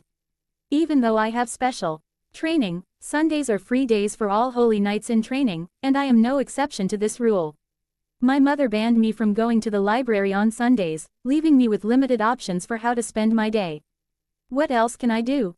Go to church. I usually like spending this time with Maya and Aiden exploring the city. My mom only forbade me from going to the library in the Underground Empire, not the one in the Holy Empire. We went there once, but Aiden didn't want to read more, especially on his day off. Luckily, Mai agreed to come with me, and he instantly changed his mind, stating that siblings should stick together. Looking at the grandfather clock in my room, I checked the time, and it was 8 a.m., so I had time to get my daily quest in before I started the day. I completed my daily quest easily using the training ground in Night Garden. Although, if it weren't for the 10 kilometers run, I could have done it in my room. Since that wasn't an option, I used the training ground. After leaving the Night Garden, I arrived at the entrance of the church and found Mai and Aiden waiting for me. "Why did you take so long?" Mai asked, excitement still present on her face. Ever since we escaped from the slave traders, she's been really happy and energetic. The only time she's not in high spirits is when she comes back from her training sessions feeling exhausted and complains about her trainer or, as she refers to her, actually Satan. She can't be that bad, can she? "I'm envious that the Holy Emperor is training you," she grumbled before chuckling. "Maybe we should switch places, huh? I'm good. I don't want to be trained by the hidden devil in the Holy Empire." I joked, but she just sighed. After walking for a while, I asked them about their training progress. "How's the training going, guys?" Aiden responded first. "It's been tough, but I'm gradually getting the hang of it. Handling a sword isn't as easy as it looks." "Yup," Mai added. "However, we've been working hard and focusing on our footwork and mastering basic sword stances." I smiled at her and said, "You are doing an amazing job and will become a great holy knight." Mai blushed and looked away. "Thank you. It means a lot to me." She muttered the last part, but I heard it due to my enhanced hearing. Aiden cleared his throat before asking, "How's your training progressing then?" After taking a deep breath, I replied, "I have been having a hard time keeping up, and I rarely have any free time." It was a half-truth. While my training is going smoothly, there is a lot I want to learn. Mai nodded sympathetically and said, I can relate to that. It feels like the only thing I do is train and sleep. We should spar sometime to see each other's progress, Aiden suggested, to which we both nodded. As we leisurely strolled through the bustling streets of Lune, we were captivated by the colorful sights and sounds that surrounded us. The vibrant market was alive, with merchants selling their wares. The air was thick with the delicious aroma of freshly baked bread emanating from the numerous bakeries. As we continued on our journey, we couldn't help but be mesmerized by the magical artifacts on display. The trinkets, intricate designs and intricate details were genuinely stunning, and we couldn't resist taking a closer look at each one. As soon as I looked at the trinkets, I felt an overwhelming urge to learn more about them. If it were possible, I would spend days examining them closely in order to understand how they are made and the purpose behind the engravings on the magical ones. Here he goes again, Mai sighed, looking over at me as I observed the runes etched into the trinket. Just let him be, Aiden said, shaking his head. You know how he gets when something catches his interest. I do, Mai replied with a small smile. But it's hard not to worry when he gets so lost in it. I looked up from the runes and smiled at them both. I'm not that bad, am I? They laughed, and Aiden gave me a friendly pat on the back. Nah, man, we love you just the way you are. Even if we fear you would get so absorbed in something, you will forget to breathe. I chuckled and turned back to the runes, it's just so interesting to me. When I look at them, I can't help but wonder about their origins and how they can be used. And that's why we love you, so don't change, Mai said before we resumed our exploration of the city. We stopped at the bakery to buy fresh bread and shared it with each other before. The freshly baked bread had a pleasant smell and a delightful, airy texture. Although I have only been eating like this for a month, it still takes some getting used to after years of less appetizing meals I had in my past life. It's like eating a fluffy cloud of deliciousness, Mai commented, taking another bite of the bread with stars in her eyes. Yeah, it's nice, Aiden said and nodded in agreement. You know what, I think I might have to get the recipe for this, Mai said, her eyes still fixed on the bread. I don't think they will give it to you, I replied. Mai laughed and said, maybe they will. If not, I'll have to keep coming here every week. Aiden agreed, I wouldn't blame you. This place makes incredible bread. I want to test their pastries next time. The small blueberry tarts looked good. We wandered around the city and chatted until we decided to have the spar we had discussed earlier, so we started heading back to the church. Chapter 12, Sunday Part 2. As we reached the empty training area, Aiden and I grabbed training swords and positioned ourselves 10 meters apart. I asked Aiden if he was ready, and he nodded, assuming his stance. We then waited for Mai's signal. I would adjust my strength to match my age to ensure Aiden's safety. Because even with a blunted silver sword, it could end badly if I used too much force. I faced Aiden, training swords in hand. We circled each other. I made a thrust toward Aiden's chest, but he managed to block it just at the last moment. Aiden stumbled back, surprised at my quick strike. I took advantage of his momentary confusion and followed up with a series of rapid strikes that he was unable to defend against. Our swords clashed, relentlessly pushing Aiden back. I could see the sweat on his forehead as he struggled to keep up. Although I matched our physical strength, my superior stamina and extensive reading of sword-related books, coupled with my quick comprehension, allowed me to progress my swordsmanship at a faster rate. But, I must admit, he is quite impressive. After only a month of training, he has already achieved this level of swordsmanship. Then after around half an hour, Aiden was too tired to continue. He lowered his sword and offered a hand to concede defeat. You're really good, he said, his voice filled with admiration. I need to practice harder to keep up with you. Thanks, I replied, but there is still much for me to learn, I said. Mai eagerly grabbed a training sword and exclaimed, it's my turn to show what I can do. Aiden stepped aside while we chuckled at Mai's enthusiasm. She chose to use a rapier, unlike Aiden, who used a long sword, for our upcoming spar. We circled each other, searching for an opening. I swung my sword in a wide arc, but Mai was quick, darting in and out of range. She jabbed at me with her rapier, but I deflected it with my sword. We continued, and it looked like she was dancing around me, but neither of us was able to land a solid blow. Mai was nimble and agile, but my long sword gave me the advantage of reach. I lunged forward, trying to catch her off guard, but she parried my attack. In sword fighting, patience was key. It was something Roy explained during my first day of training. I needed to wait for the right moment, the perfect opening. And so I circled around Mai, watching her movements with intense focus. Suddenly, I saw it. With a quick feint, I drew her attention away from my sword, and then I struck. My blade connected with hers, and I watched her stumble backward, and I used that moment to win. It's impressive how quickly they were able to learn, while I felt like I was taking shortcuts by relying on my skills. We spent the rest of the afternoon talking about and exchanging tips on different footwork techniques and sword stances. I was able to provide a lot of helpful pointers since I have read more than a third of the sword-related books available in the library. So I pointed out the various strengths and weaknesses of each one. We also discussed the importance of footwork in sword fighting, with each one of us sharing our own tips and tricks for improving our agility and balance. As the sun continued to set, we practiced some of the techniques and stances we had discussed. We even shared a good laugh when Aiden made a mistake with a footwork technique and fell face first onto the ground in a comedic way. He grumbled as he got up and asked, "Does my misery amuse both of you so much?" Without hesitation, we replied in unison, "Yes. Even my sister is against me. I feel betrayed." He pretended to cry, and we ignored him. "Why do we look so tired while you seem perfectly fine?" he asked, noticing my lack of exhaustion. "I've been working on my stamina. You should try it too because you never know how long a fight could last," I suggested. "But even with a month of training, wouldn't you still get out of breath?" he asked. "It's all about the breathing," I responded. "I read about it in the library, and it helped me." I lied. While I read about it once, I personally don't need it due to my stats, but they could surely improve with the help of it. Mai was curious and asked, "Can changing the way we breathe really make a difference?" "Yes, breathing only through your mouth can cause hyperventilation, and breathing only through your nose may not provide enough oxygen. The optimal way to breathe is to use both your nose and mouth to inhale and exhale, which allows for maximum oxygen intake." I recited what I'd read. "Then I'll do it. Then I could beat actually Satan," she replied with determination. "Yeah, but it's getting late, and we need to wake up early tomorrow, so we should head back to our rooms," I said, seeing as the sun was almost set. "Yeah, I don't want to be late again. The last time still haunts me," Aiden replied, shuddering at the thought. "I tried to wake you up for almost 10 minutes, but you didn't wake up," Mai deadpanned. Once we arrived at the church, we headed to our respective rooms.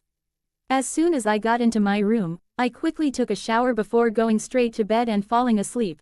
Chapter 13, Chronoa Part 1. What do you think you're doing? Do you really believe people would care about you if you got good grades? My brother asked angrily as he punched me in the stomach, making me fall to my knees. I was trying to say something, but a kick to the face interrupted me. "I don't want to hear your useless voice. I don't understand why my parents still keep something worthless like you around," he said as he picked me up by the shirt before throwing me into the dark basement. As I was tumbling down the stairs, everything changed. My mind was flooded with fear and confusion, and I couldn't help but wonder why I was being treated this way. I had always done my best to be helpful, but it seemed that my efforts were not enough. As I hit the cold, hard ground, I couldn't help but feel a sense of despair wash over me. I was trapped in this dark basement again, with no way out and no one to turn to. The hours ticked by slowly, leaving me with my thoughts and fears. Finally, after what felt like an eternity, I was jolted awake from my nightmare. I was back in my own bed, covered in sweat and breathing heavily. Even after half a year, I'm still having nightmares about my past life, I muttered to myself and stared at the grandfather clock in my room. 6 months have passed since my transmigration here, and yet I can't get over my past life. Of course, my increased status doesn't help in forgetting it, either. Speaking of my status, blank, name, Kale Valentine, titles, Adopted Prince, level, 35400 CXP, Magicules, 38,800, stats, strength, 80, vitality, 80, agility, 80, intelligence, 100, perception, 100, remaining points, 16, blank. While I do not doubt that I possess enough power to fight mindless monsters, I understand that many different factors come into play when fighting opponents. For one, strength is not the only thing that determines the outcome of a fight. There are other important elements to consider, such as speed, agility, and strategy. I know that if I were to face someone technically weaker than me, they might still have the upper hand if they possess superior skills in these areas. That's why I have prioritized spending a lot of time in the library, studying and learning as much as possible about different fighting techniques and strategies. In doing so, I hope to exchange my practical experience with theoretical knowledge. In the end, it's not just about physical strength.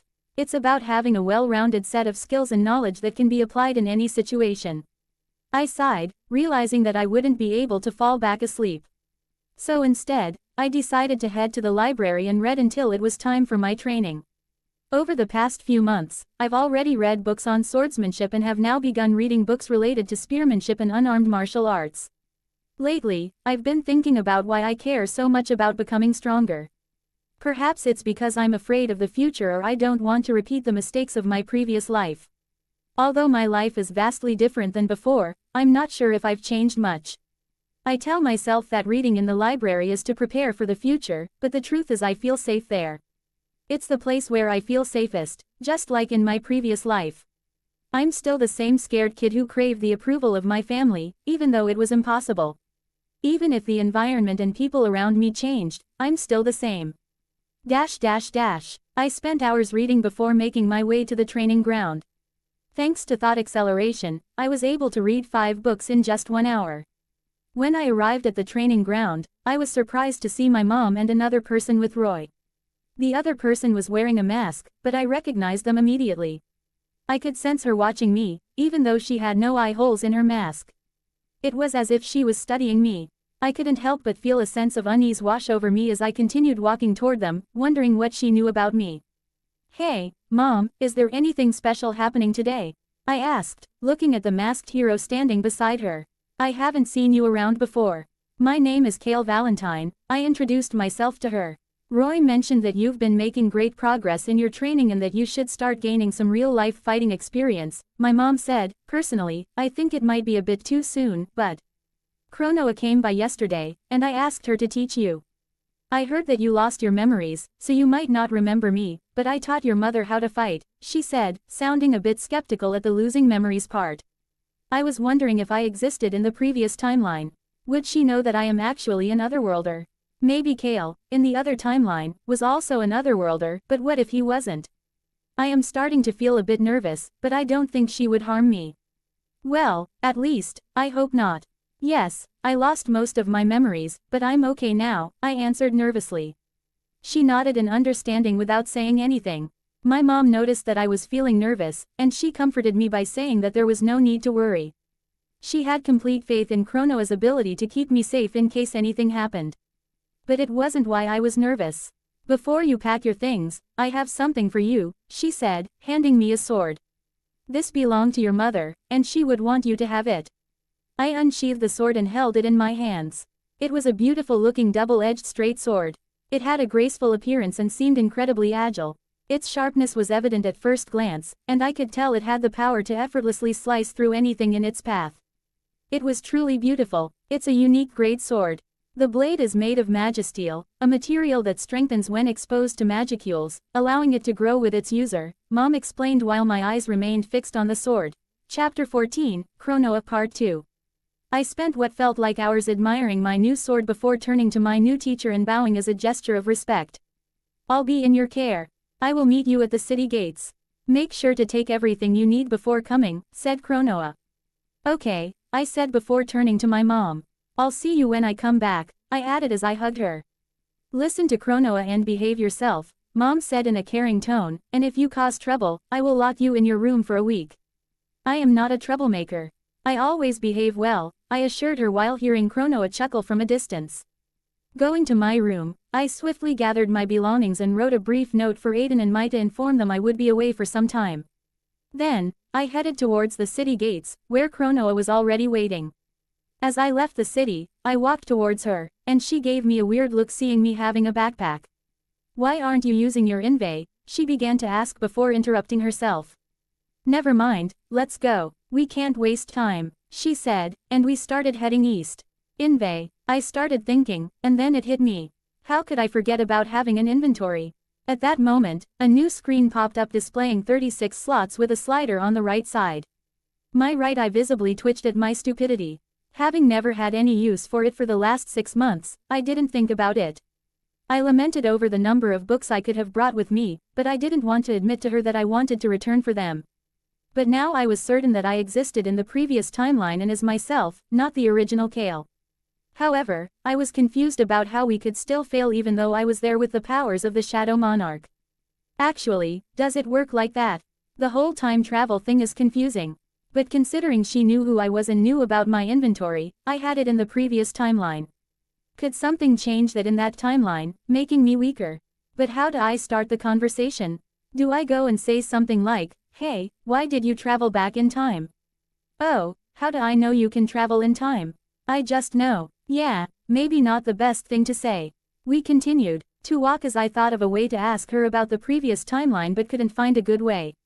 The problem isn't just asking her about the previous timeline but explaining how I know she traveled through time. "Just ask what you want to ask," she said with a sigh. "Ask what?" I acted confused. "You know what," she replied. "Know what?" I asked again. She sighed in annoyance before muttering, "Always a pain to deal with." Deciding to stop acting like an idiot, I asked her, "So you knew me in the previous timeline?" "Yes, I did, and you were as annoying as I remember." She said, "But then, why are you here? What happened?" I asked, wanting to know. "The last timeline was the worst out of all of them," she said and tightened her grip into a fist. "You were controlled by Michael due to your virtue skill and went on a rampage killing everyone. Didn't I do anything about that? I should know he could control me if I had a virtue skill." I asked, not understanding how I could make such an obvious mistake. "No, before we even had the chance to cut you off from its influence, it was already too late," she said and took a pause before adding, "Your actions change in every timeline. This is the first time you have stayed in the Holy Empire. In the previous timeline, you went to the Eastern Empire, and he knew you got the virtue skill instantly." After she said that, we walked in silence for a long time before I decided to speak. "So now that we know this and I haven't been in the Eastern Empire, I should be fine, and as you said, my actions change every timeline so there is also a big possibility I won't get the virtue skill."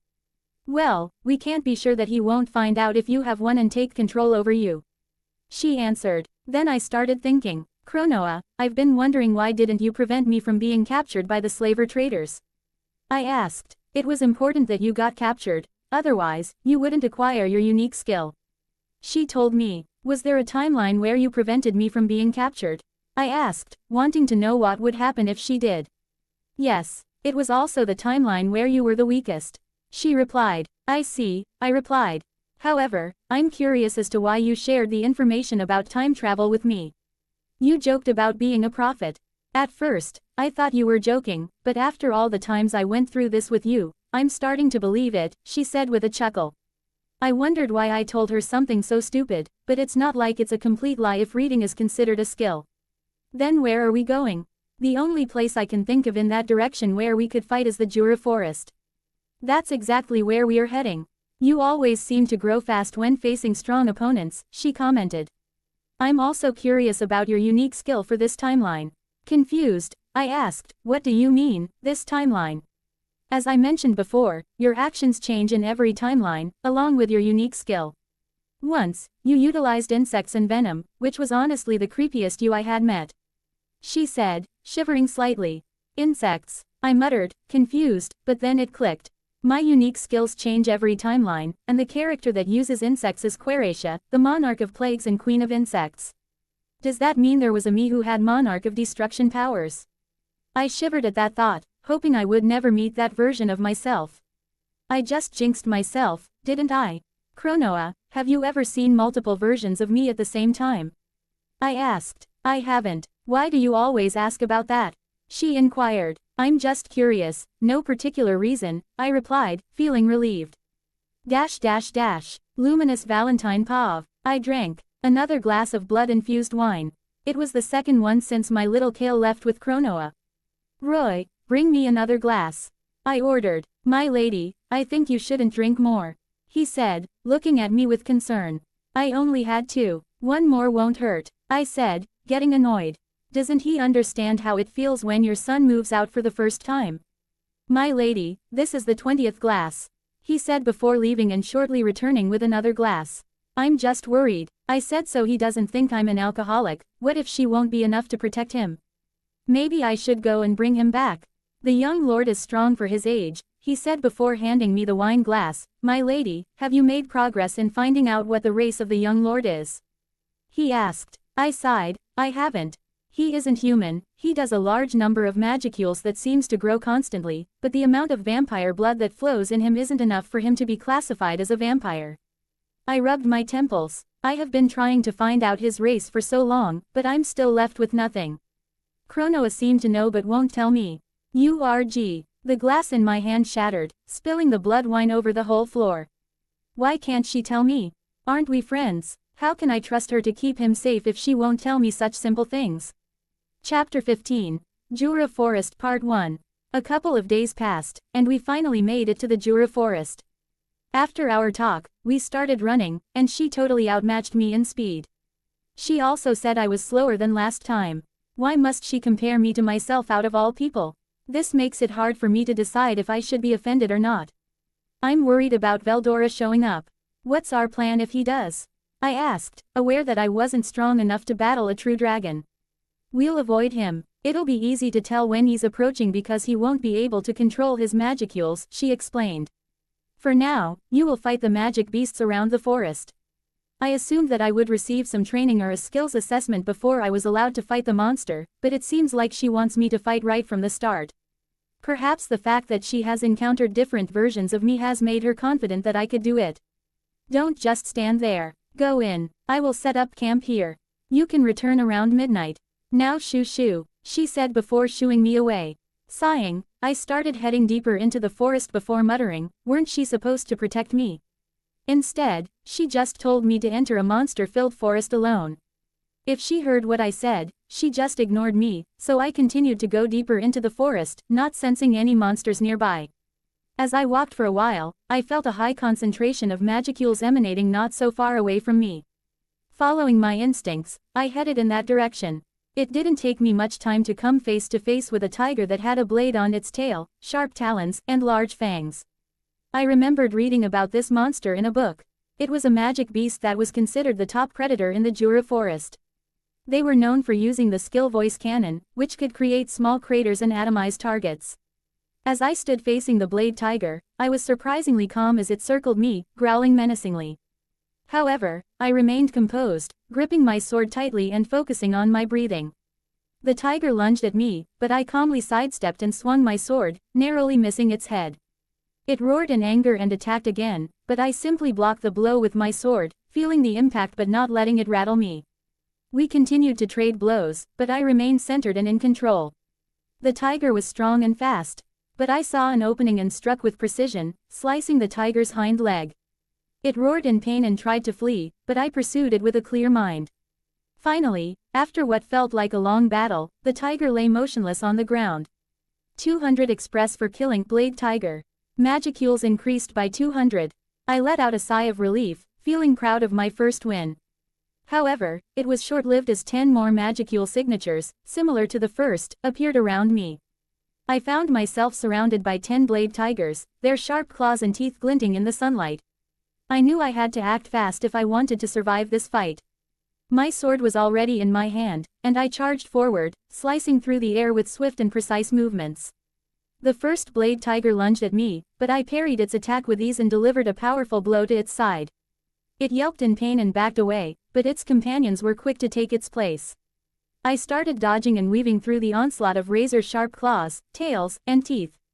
Every time I struck a blade tiger, another would take its place, and soon I found myself slightly tired. And finally, after what felt like an eternity of fighting, I struck the final blow. The blade tigers lay motionless at my feet, defeated. I breathed a sigh of relief, not sensing anything in my vicinity.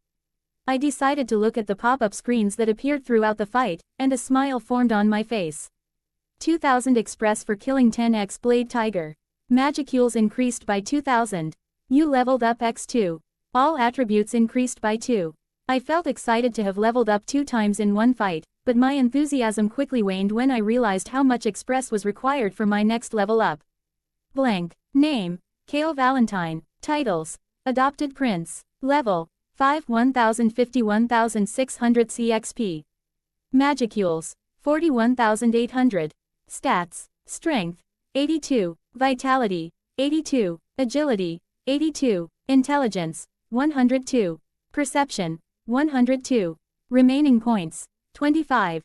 Blank. While 1600 express isn't that much, I'm scared about how much the next levels will require.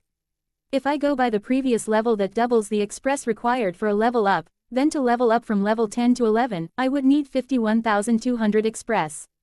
How would I even gain so much if a magic beast classified as AB rank only give 200 express? I let out a depressed sigh as I gazed at the dark aura surrounding the tigers. Arise, I commanded, and they were enveloped with a black substance before they transformed into shadows. 11 shadow blade tigers, bowing their heads, now stood in front of me. Hide in my shadow, I ordered, and they melted into my shadow. I won't fight with my shadows yet. I need to learn how to fight myself and not solely rely on them. I searched the forest for monsters, but despite the abundance of monsters in the area and Veldora's magicules leaking, I couldn't find any. However, I could sense his massive amount of magicules somewhere in the forest, like a raging storm. The mere thought of coming across Veldora here was frightening. It's not surprising since Veldora is famous for rampaging, causing destruction, and according to Mom, having a brain smaller than a goblin. Chapter 16, Jura Forest Part 2. Chrono Apov. As I secretly watched Kale from a distance, I noticed that his swordsmanship was better than in the last timeline. Interesting. So while he is physically weaker compared to the last time, his fighting skills are much better. He still has a long way to go before he masters swordsmanship, came the voice of my companion. Yeah, I know, but for a kid, he is good, I replied with a chuckle. But what surprised me the most was the shadow-like creatures that he made after the tiger's death. For a moment, I thought he would use bugs to reanimate them like that time. Please don't use bugs. Again, Kale Valentine Pav. As time passed, I noticed that it was getting late, and I still hadn't come across any magic beasts in the forest. I did, however, stumble upon a few goblin villages. Despite being tempted to attack them, I chose to let them be as they were instead of going full-on Goblin Slayer due to only being E-class monsters and wouldn't provide much express. I was about to head back to camp when I sensed the presence of several strong monsters up ahead. Their signatures were stronger than the tigers I had previously encountered. So obviously, I grinned, thinking of the express and magicules I could earn from them as I walked towards the signatures. As I arrived close to the magicule signatures, I found what looked like a spider den. I decided to lure the monster to me by flaring my magicules to alert them, and in no time, about 20 night spiders appeared from it. The night spiders have an exoskeleton that is harder than steel and can protect almost every part of their body except their joints, and if I remember correctly, each leg is as sharp as the sharpest blade. As I unsheathed my sword, I could feel the adrenaline coursing through my veins. The giant spiders loomed over me, their multiple eyes almost glowing at the thought of eating me. I was quick on my feet, dodging their attacks and striking back with my sword. My sword sliced through their thick exoskeletons, and their blood dripped onto the grass. Despite their size, the spiders were surprisingly nimble, and I had to stay alert to avoid their attacks. I fought on, my sword clashing with the spiders' sharp fangs and legs. The sounds of battle could be heard through the forest as I fought them. In my past life, I would have been terrified to face something like this, but now I feel nothing but excitement. At this moment, I didn't think about anything else but to kill my opponent and win this battle. And finally, after about an hour of fighting, the last spider fell to the ground with a thud as I brought the pop-up screen up again. 4,800 express for killing 16x night spider. Magicules increased by 4,800. You leveled up x2. All attributes increased by 2. Nice 2 extra levels, I said, then turned towards the spiders. Arise. As the sun was setting, I arrived back at the campsite and spotted Chronoa cooking by the fireplace. The aroma of the food made my mouth water. Here, she offered me a skewer of what appeared to be monster meat. I still needed to eat food. Not as much as a normal human would, but I would still need to eat at least once a week, thank you. I took the skewer and started munching on it. The meat was tender and seasoned slightly. After a while, Chronoa inquired, "How was your first day?" It was all right. I encountered some blade tigers and night spiders, but I didn't come across many magic beasts, I responded between bites. I'm glad to see that you're being more cautious in this timeline. I was worried that you would challenge Veldora again, she said, sounding relieved. I would never do something like that, I reassured her. Quote. However, she looked at me and didn't respond. Please tell me it was just a joke. I didn't do something that stupid in another timeline, did I? Only twice, she replied. That's too many, I yelled, asking myself if I was that stupid. I have done a few stupid things in the past few months, but nothing on the level of challenging a walking calamity. If you want to blame someone, blame yourself for doing it. She said and continued eating through the mask. Once we finished our meal, she stood up and gestured for me to follow. We walked towards a larger open space before she spoke. You were able to defeat a few monsters, but I'd like to see how your swordsmanship is against intelligent opponents. I nodded and drew my sword, feeling excited to spar with her. My wide grin showed my enthusiasm. I knew that I had to be careful if I didn't want to lose the spar in the first few minutes. I tightened my grip on the hilt of my sword and took a deep breath. She lunged towards me, and I quickly moved to the side, narrowly avoiding her attack. I countered with a swift swipe of my own sword, but our blades clashed in a shower of sparks. She made a move, and I quickly parried it, but her strength was overwhelming. She pushed me back, and I struggled to regain my balance. It wasn't like she was going all out, but enough to be slightly stronger than me. We continued to spar, and I started to lose track of time. Her speed started increasing, and I could barely keep track of her movements.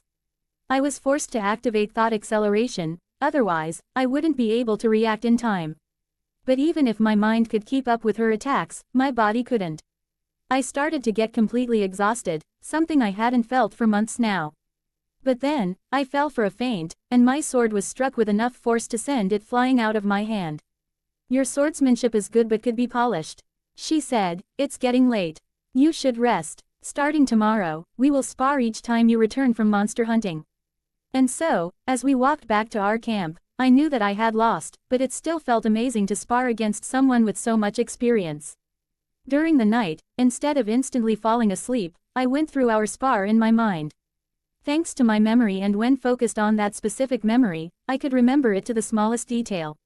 I analyzed her movements and my movements, thinking of ways I could have fought differently. But in the end, there wasn't much I could do to change the outcome. She has more experience and is much stronger than me.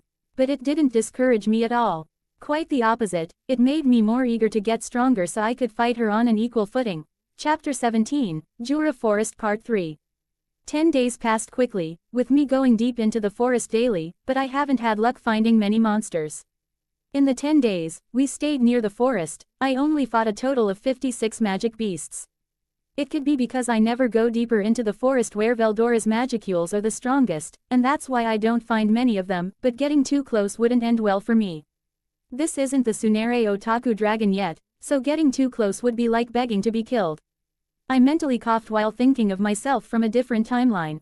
But if I wanted to get strong, I needed to find more high-ranking opponents, and that's how after hours of trying to avoid it, I decided to go deeper. If I weren't walking closer to a walking calamity, I would make a joke about that. About 20 minutes later, I sensed multiple strong magical signatures to my right. My sword ready, I went in that direction, and as I got close, I saw 6 black serpents.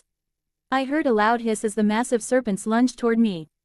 I quickly raised my sword and felt the creature's tooth break as it tried to bite it.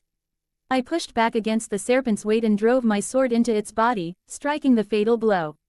More snakes were closing in, their eyes glowing in the dim light. I pivoted on my feet, dodging their strikes and slashing back with my sword. The battle continued until the last of the snakes finally lay motionless on the ground.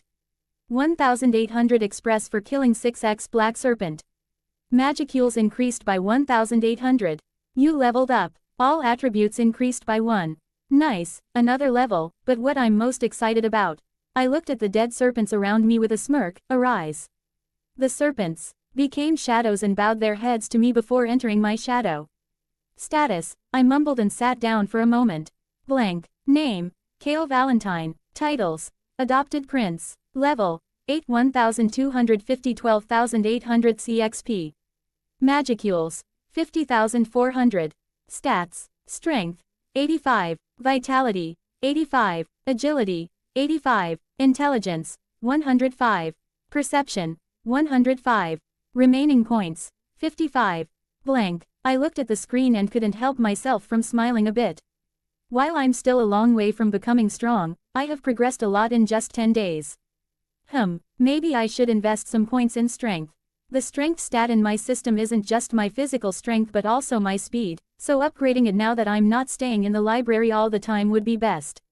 I thought about it for a bit before deciding to do it. Put 20 points each in strength and agility and 15 points in vitality, I ordered the system. Strength, 85 to 105. Agility, 85 to 105. Vitality, 85 to 100. Remaining points, 55 to 0. I felt a surge of power inside of me and instantly got excited to test it out. The first thing I did was to activate thought acceleration and move at my full speed, and to my amazement, my movements felt fluid. My body could easily keep up with thought acceleration at full speed, unlike before when it felt like I was moving through a viscous liquid. Chrono Apov. I observed Kale from a distance like I usually do while he hunts monsters, and I must say he is a quick learner. He observes every detail during our sparring and uses it to improve his own fighting style. By the end of this year, he should be at the strength of a new hero's egg or a demon lord seed. Kale Valentine Pav. I spent the rest of the day hunting more magic beasts and had a bit of good luck finding 3 more groups of monsters before heading back to camp. So, how was your hunt today? Chrono asked, seeing me leave the forest. Fought a few groups of monsters, but nothing too challenging, I answered before adding, I wish they would be easier to find. Most of the stronger monsters come out at night, and most of them are closer to Veldora.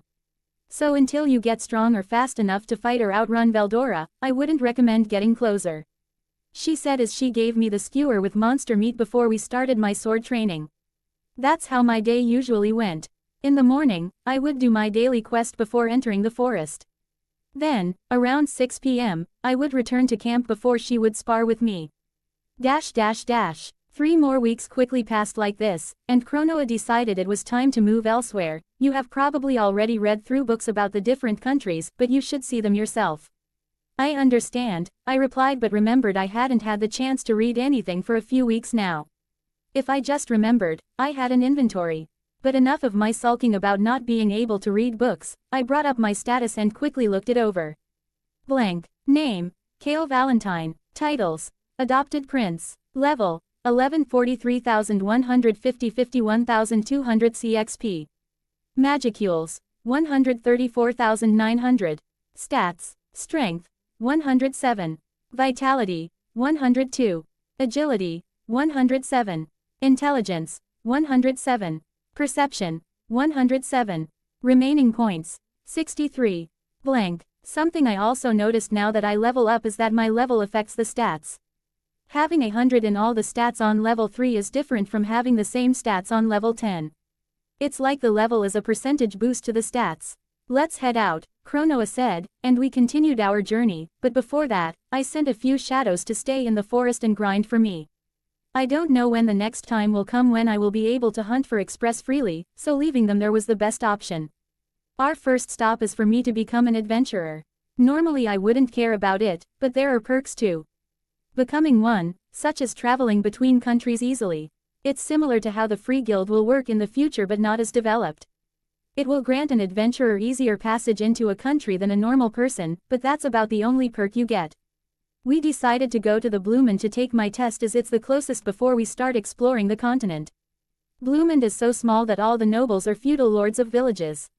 It is merely a country that comprises its royal capital. The capital is the only large city, and in the castle town lies the Bloomin's Adventurers Mutual Aid Association branch.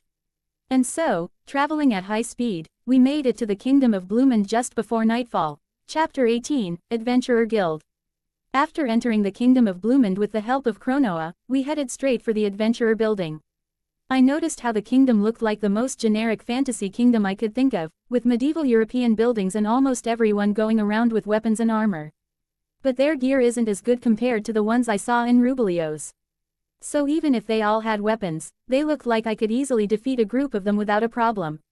Entering the 5 stories high stone building, the whole guild became quiet seeing Chronoa, but she ignored it and went to the reception desk. The receptionist was a young blonde human girl that looked to be in her early 20s. Hello, how may I help you today? She stuttered out. I'm here to get him registered as an adventurer. Chronoa then pointed at me, and I felt all the attention focus on me. Is he the hero's pupil? He looks so young, he can't be older than 10. He will probably be a beginner rank at best. People muttered, but I could hear it due to my enhanced senses. I should have brought a mask with me. I'm more used to staying in the shadows and not being in the spotlight, so this is something that makes me slightly uncomfortable, but I was doing my best to look unbothered. Just me being known as the Holy Emperor's student is annoying enough, but now this. Look at his cute face. I could eat him up. I heard a female voice and instantly started sweating mentally. I quickly looked to see who said it and instantly regretted it. If I had a face like hers, I would wear a mask. No, a mask wouldn't help that face. She looked more like a toad than a human. Yeah, you're right, this time a male voice said. I want to leave this place as quickly as possible. Monsters were much better than this. Isn't he a bit too young? The receptionist asked, this time more composed.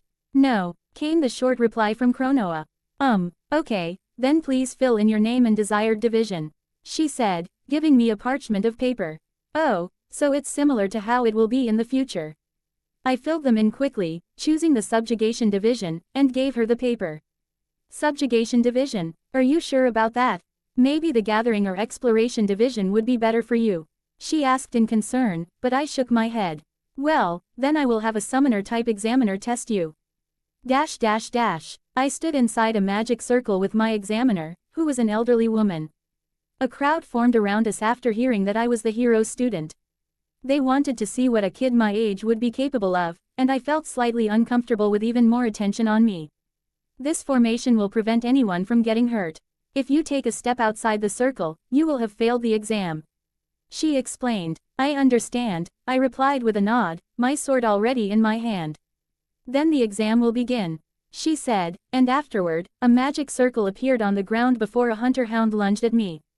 Unlike the future free guild system that ranks adventurers and monsters from F rank to A rank, the Mutual Aid Association system has 4 ranks. Novice, equivalent to the free guild's F rank.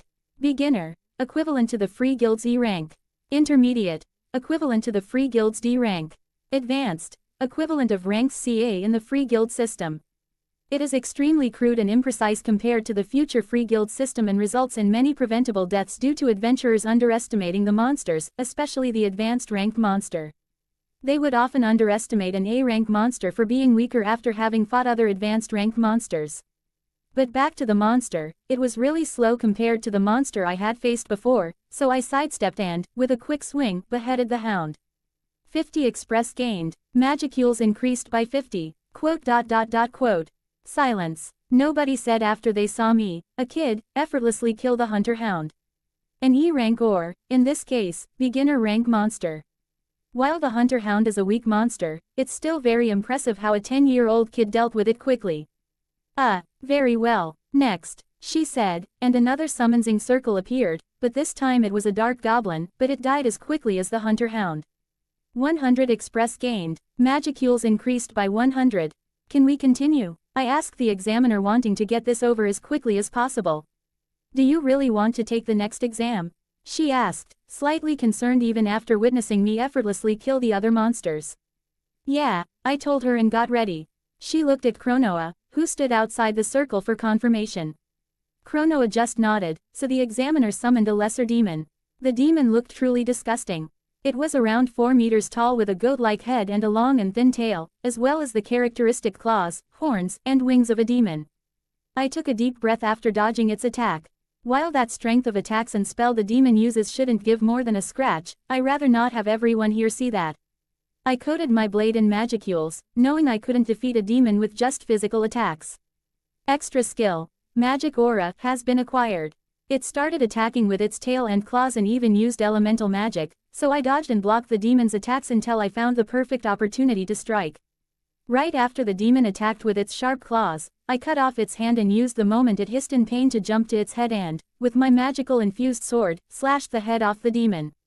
200 express gained. Magicules increased by 200. Everyone was stunned at how easily I passed the exams, and I turned to the examiner before asking, so, how did I do? She then cleared her throat, you passed.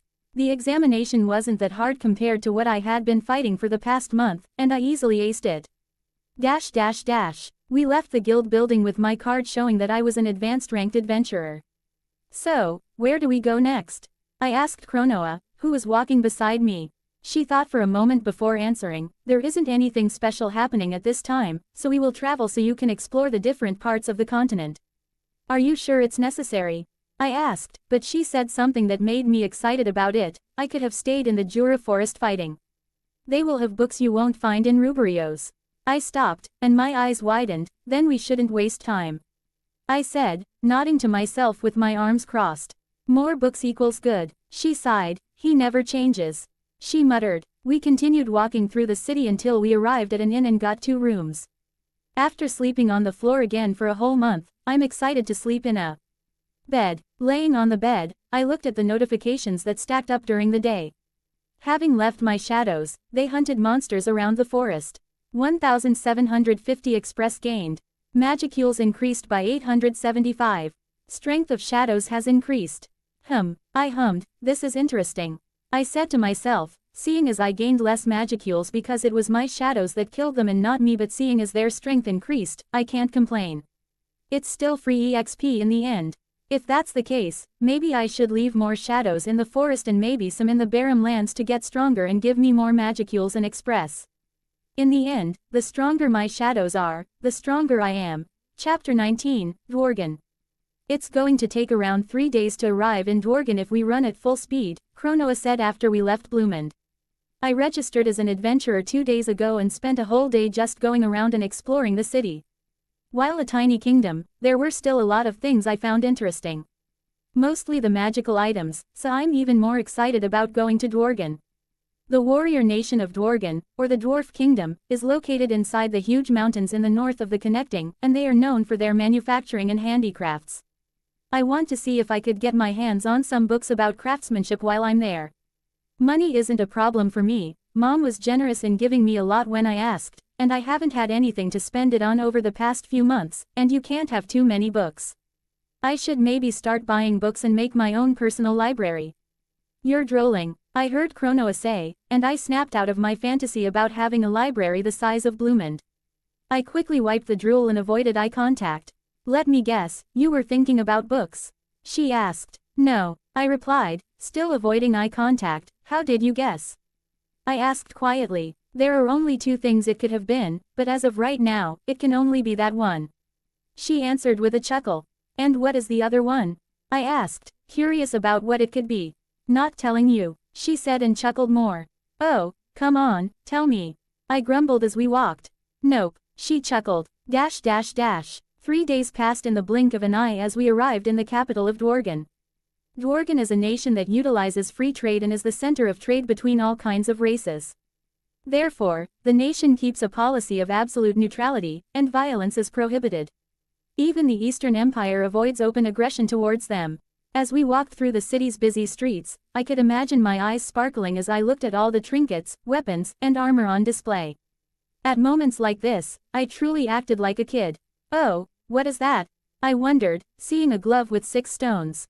I stopped to marvel at the glove. It was made out of what looked like black silk and was embroidered with golden thread. The 6 stones were all in different colors. The first was blue, the second red, the third purple, the fourth yellow, the fifth green, and the 6th was orange. On closer inspection, all the stones had what looked like runes engraved into them, each being different from the others.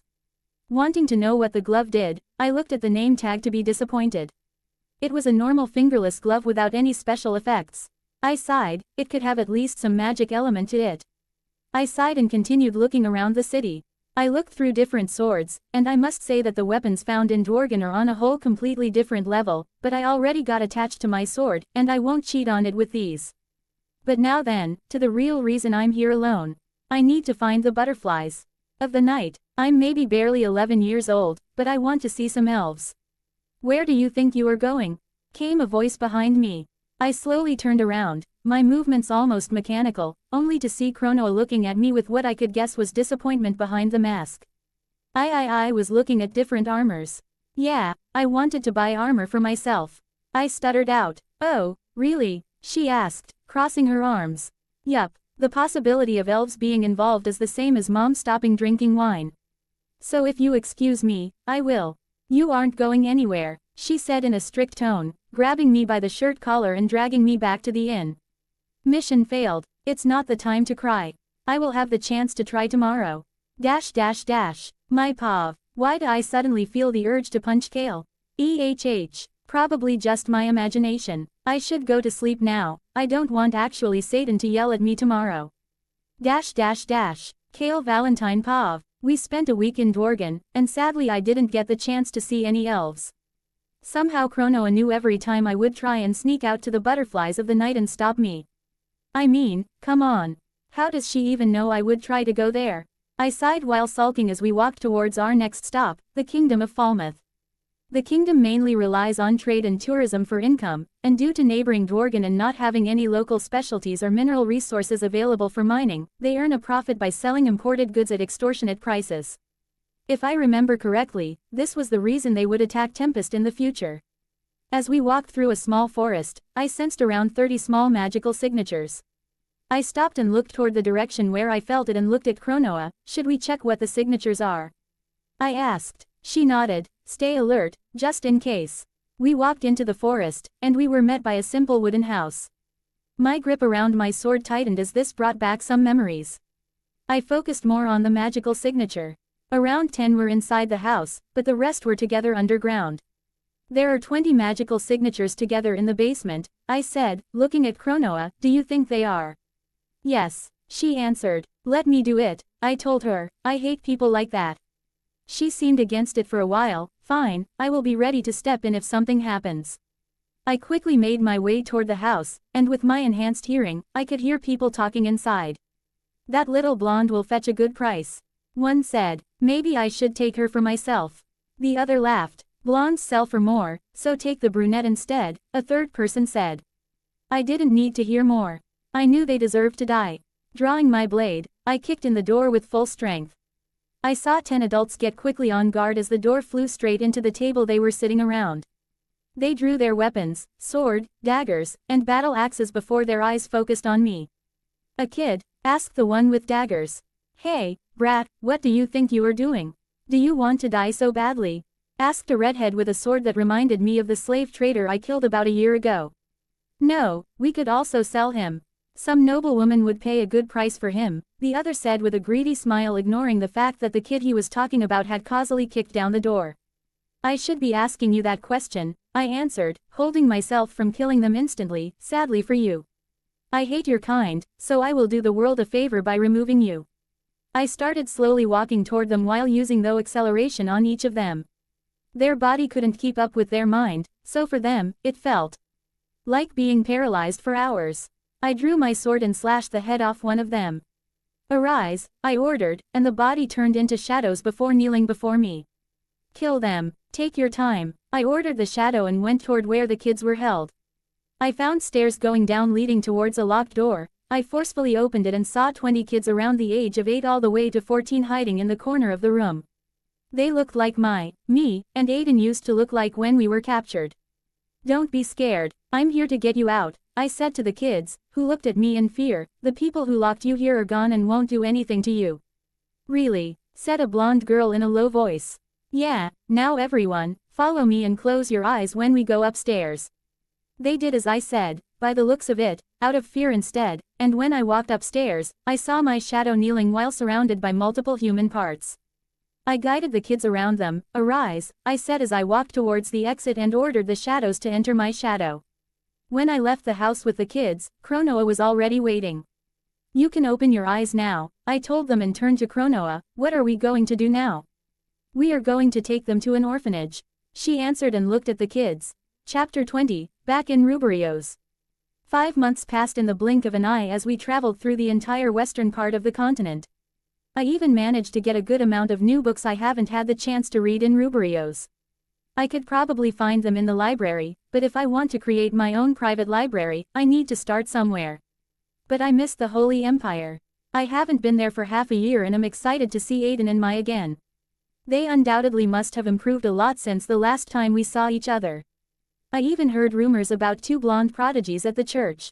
While I haven't seen many other trainees, I assume they were talking about Aiden and Mai. Then there was also talk about me, a kid who was the disciple of the Holy Emperor himself, especially now that I'm also the student of the hero. I actually don't enjoy being in the spotlight, mostly due to some people in the church being annoying to deal with. But speaking of Kronoa, During our travels, we have been going around and dealing with more slave traders and other stuff like helping small villages, and I have gotten a few more human shadow soldiers in my arsenal now. Now in retrospect, I should have turned the 3 slave traders I had killed when I arrived in this world into my shadows, but at that time, I didn't want to see them again, even if they were in the form of shadow soldiers. Bringing forth my status, I smiled, seeing how much I had progressed in just 6 months. Blank. Name: Kale Valentine. Titles: Adopted Prince. Level: 13 161,700 204,800 CXP. Magicules: 304,575. Stats: Strength: 209. Vitality: 204. Agility: 209. Intelligence: 209. Perception: 209. Remaining points: 34. Blank. With my current strength, I would be around Demon Lord Seed level. While the voice of the world didn't announce anything and I didn't go through an evolution, I can feel I have obtained the Demon Lord Seed after my Magicules went past 200,000. But even with my new strength, I still can't land even one blow on Chronoa during our spars. Seriously, how much stronger is she, and how long will it take me to reach that level? Years. Decades. I sighed. I still have a long way to go before becoming one of the strongest in this world. Even if I said I'm currently around the strength level of a Demon Lord Seed, I would still be weaker than Claypot. Then all the different skills could change the battle, from skills that could control the very laws of nature to skills like mine that make me a one-person army. I walked through the city, heading towards the church. While I haven't been here for half a year, the city hasn't changed. The market square was still bustling with life, and the smell of fresh bread spread from one of my favorite bakeries. "Come on, let's go before they sell them all," came a voice I recognized. Turning to my left, I saw Aiden, and a girl I hadn't seen enter the bakery, so I followed after them. 3 blueberry tarts, please, Mai said excitedly, almost jumping. "Make it 4, and I'll pay for everything," I said, and they turned around. Mai's eyes widened. "Kale, you're back." She shouted and hugged me. "The note said you would be gone for a while, not half a year." "Ha ha ha, sorry, I didn't expect to be gone for so long," I replied with an awkward laugh before looking at the girl with them. "Sorry I haven't seen you before." "I'm Kale." She looked nervous. "Oh, I'm Megan. Aiden and Mai have told me about you." "Speaking of stories, you are the hero's student, right?" Aiden asked. "The rumors said it was a boy around 10 years old with black hair and gray eyes." "Yeah, my new teacher was the hero," I replied awkwardly, scratching the back of my head. "How was she? Did you get her autograph? Is she here in Rubrios? Can I see her?" Mai bombarded me with questions. I chuckled. "No, she isn't here, and I didn't get her autograph." "Here you go, 4 blueberry tarts," the baker said, handing us them. I put my hand in my pocket, opened my inventory to take out some money, and handed him a gold coin. His eyes widened. "TTH, this is too much," he stuttered. "I can't take this." "You always made our favorite bakeries, so don't worry," I told him, but in reality, the gold coins were the only ones I had left. During our travels, I earned a lot of money selling the monster parts my shadows killed, but I spent all my bronze and silver coins, leaving me only with golden coins. So while paying around $1,000 for 4 small blueberry tarts is a lot, I can't pay less. After paying, we left the bakery and found a bench to sit on while eating. "So, what have you been doing while I was gone?" I asked and took a bite of the blueberry tart. "Peef," Mai held in a laugh looking at me. "What?" I asked, confused. "No, nothing, it's just your eyes had stars when you took a bite." "It's good, and I haven't had any for almost half a year," I said, crossing my arms. "But has something new happened while I was gone?" I asked again. "Just the usual, training and such," Aiden said with a sigh. "How about you? You must have lots of stories to tell us." I thought for a moment before answering. "We started with her training me in swordsmanship and fighting monsters for a whole month, and then we went to Bloomin to take an adventurer test so I could easily travel between different kingdoms." "Yeah, we heard you became an advanced rank adventurer. You could probably already be as strong as the captains," Mai said. "I still have a long way to go," I answered honestly. Mai muttered something I didn't catch. "Did you say something?" I asked. "Oh, I said I'm envious of you." She chuckled. "You got to travel the whole continent while I was stuck with the devil training me. Don't worry, you will soon get to travel the continent yourself." Yeah." After we finished catching up, We returned to the church, where Louis informed me Mom wanted something from me.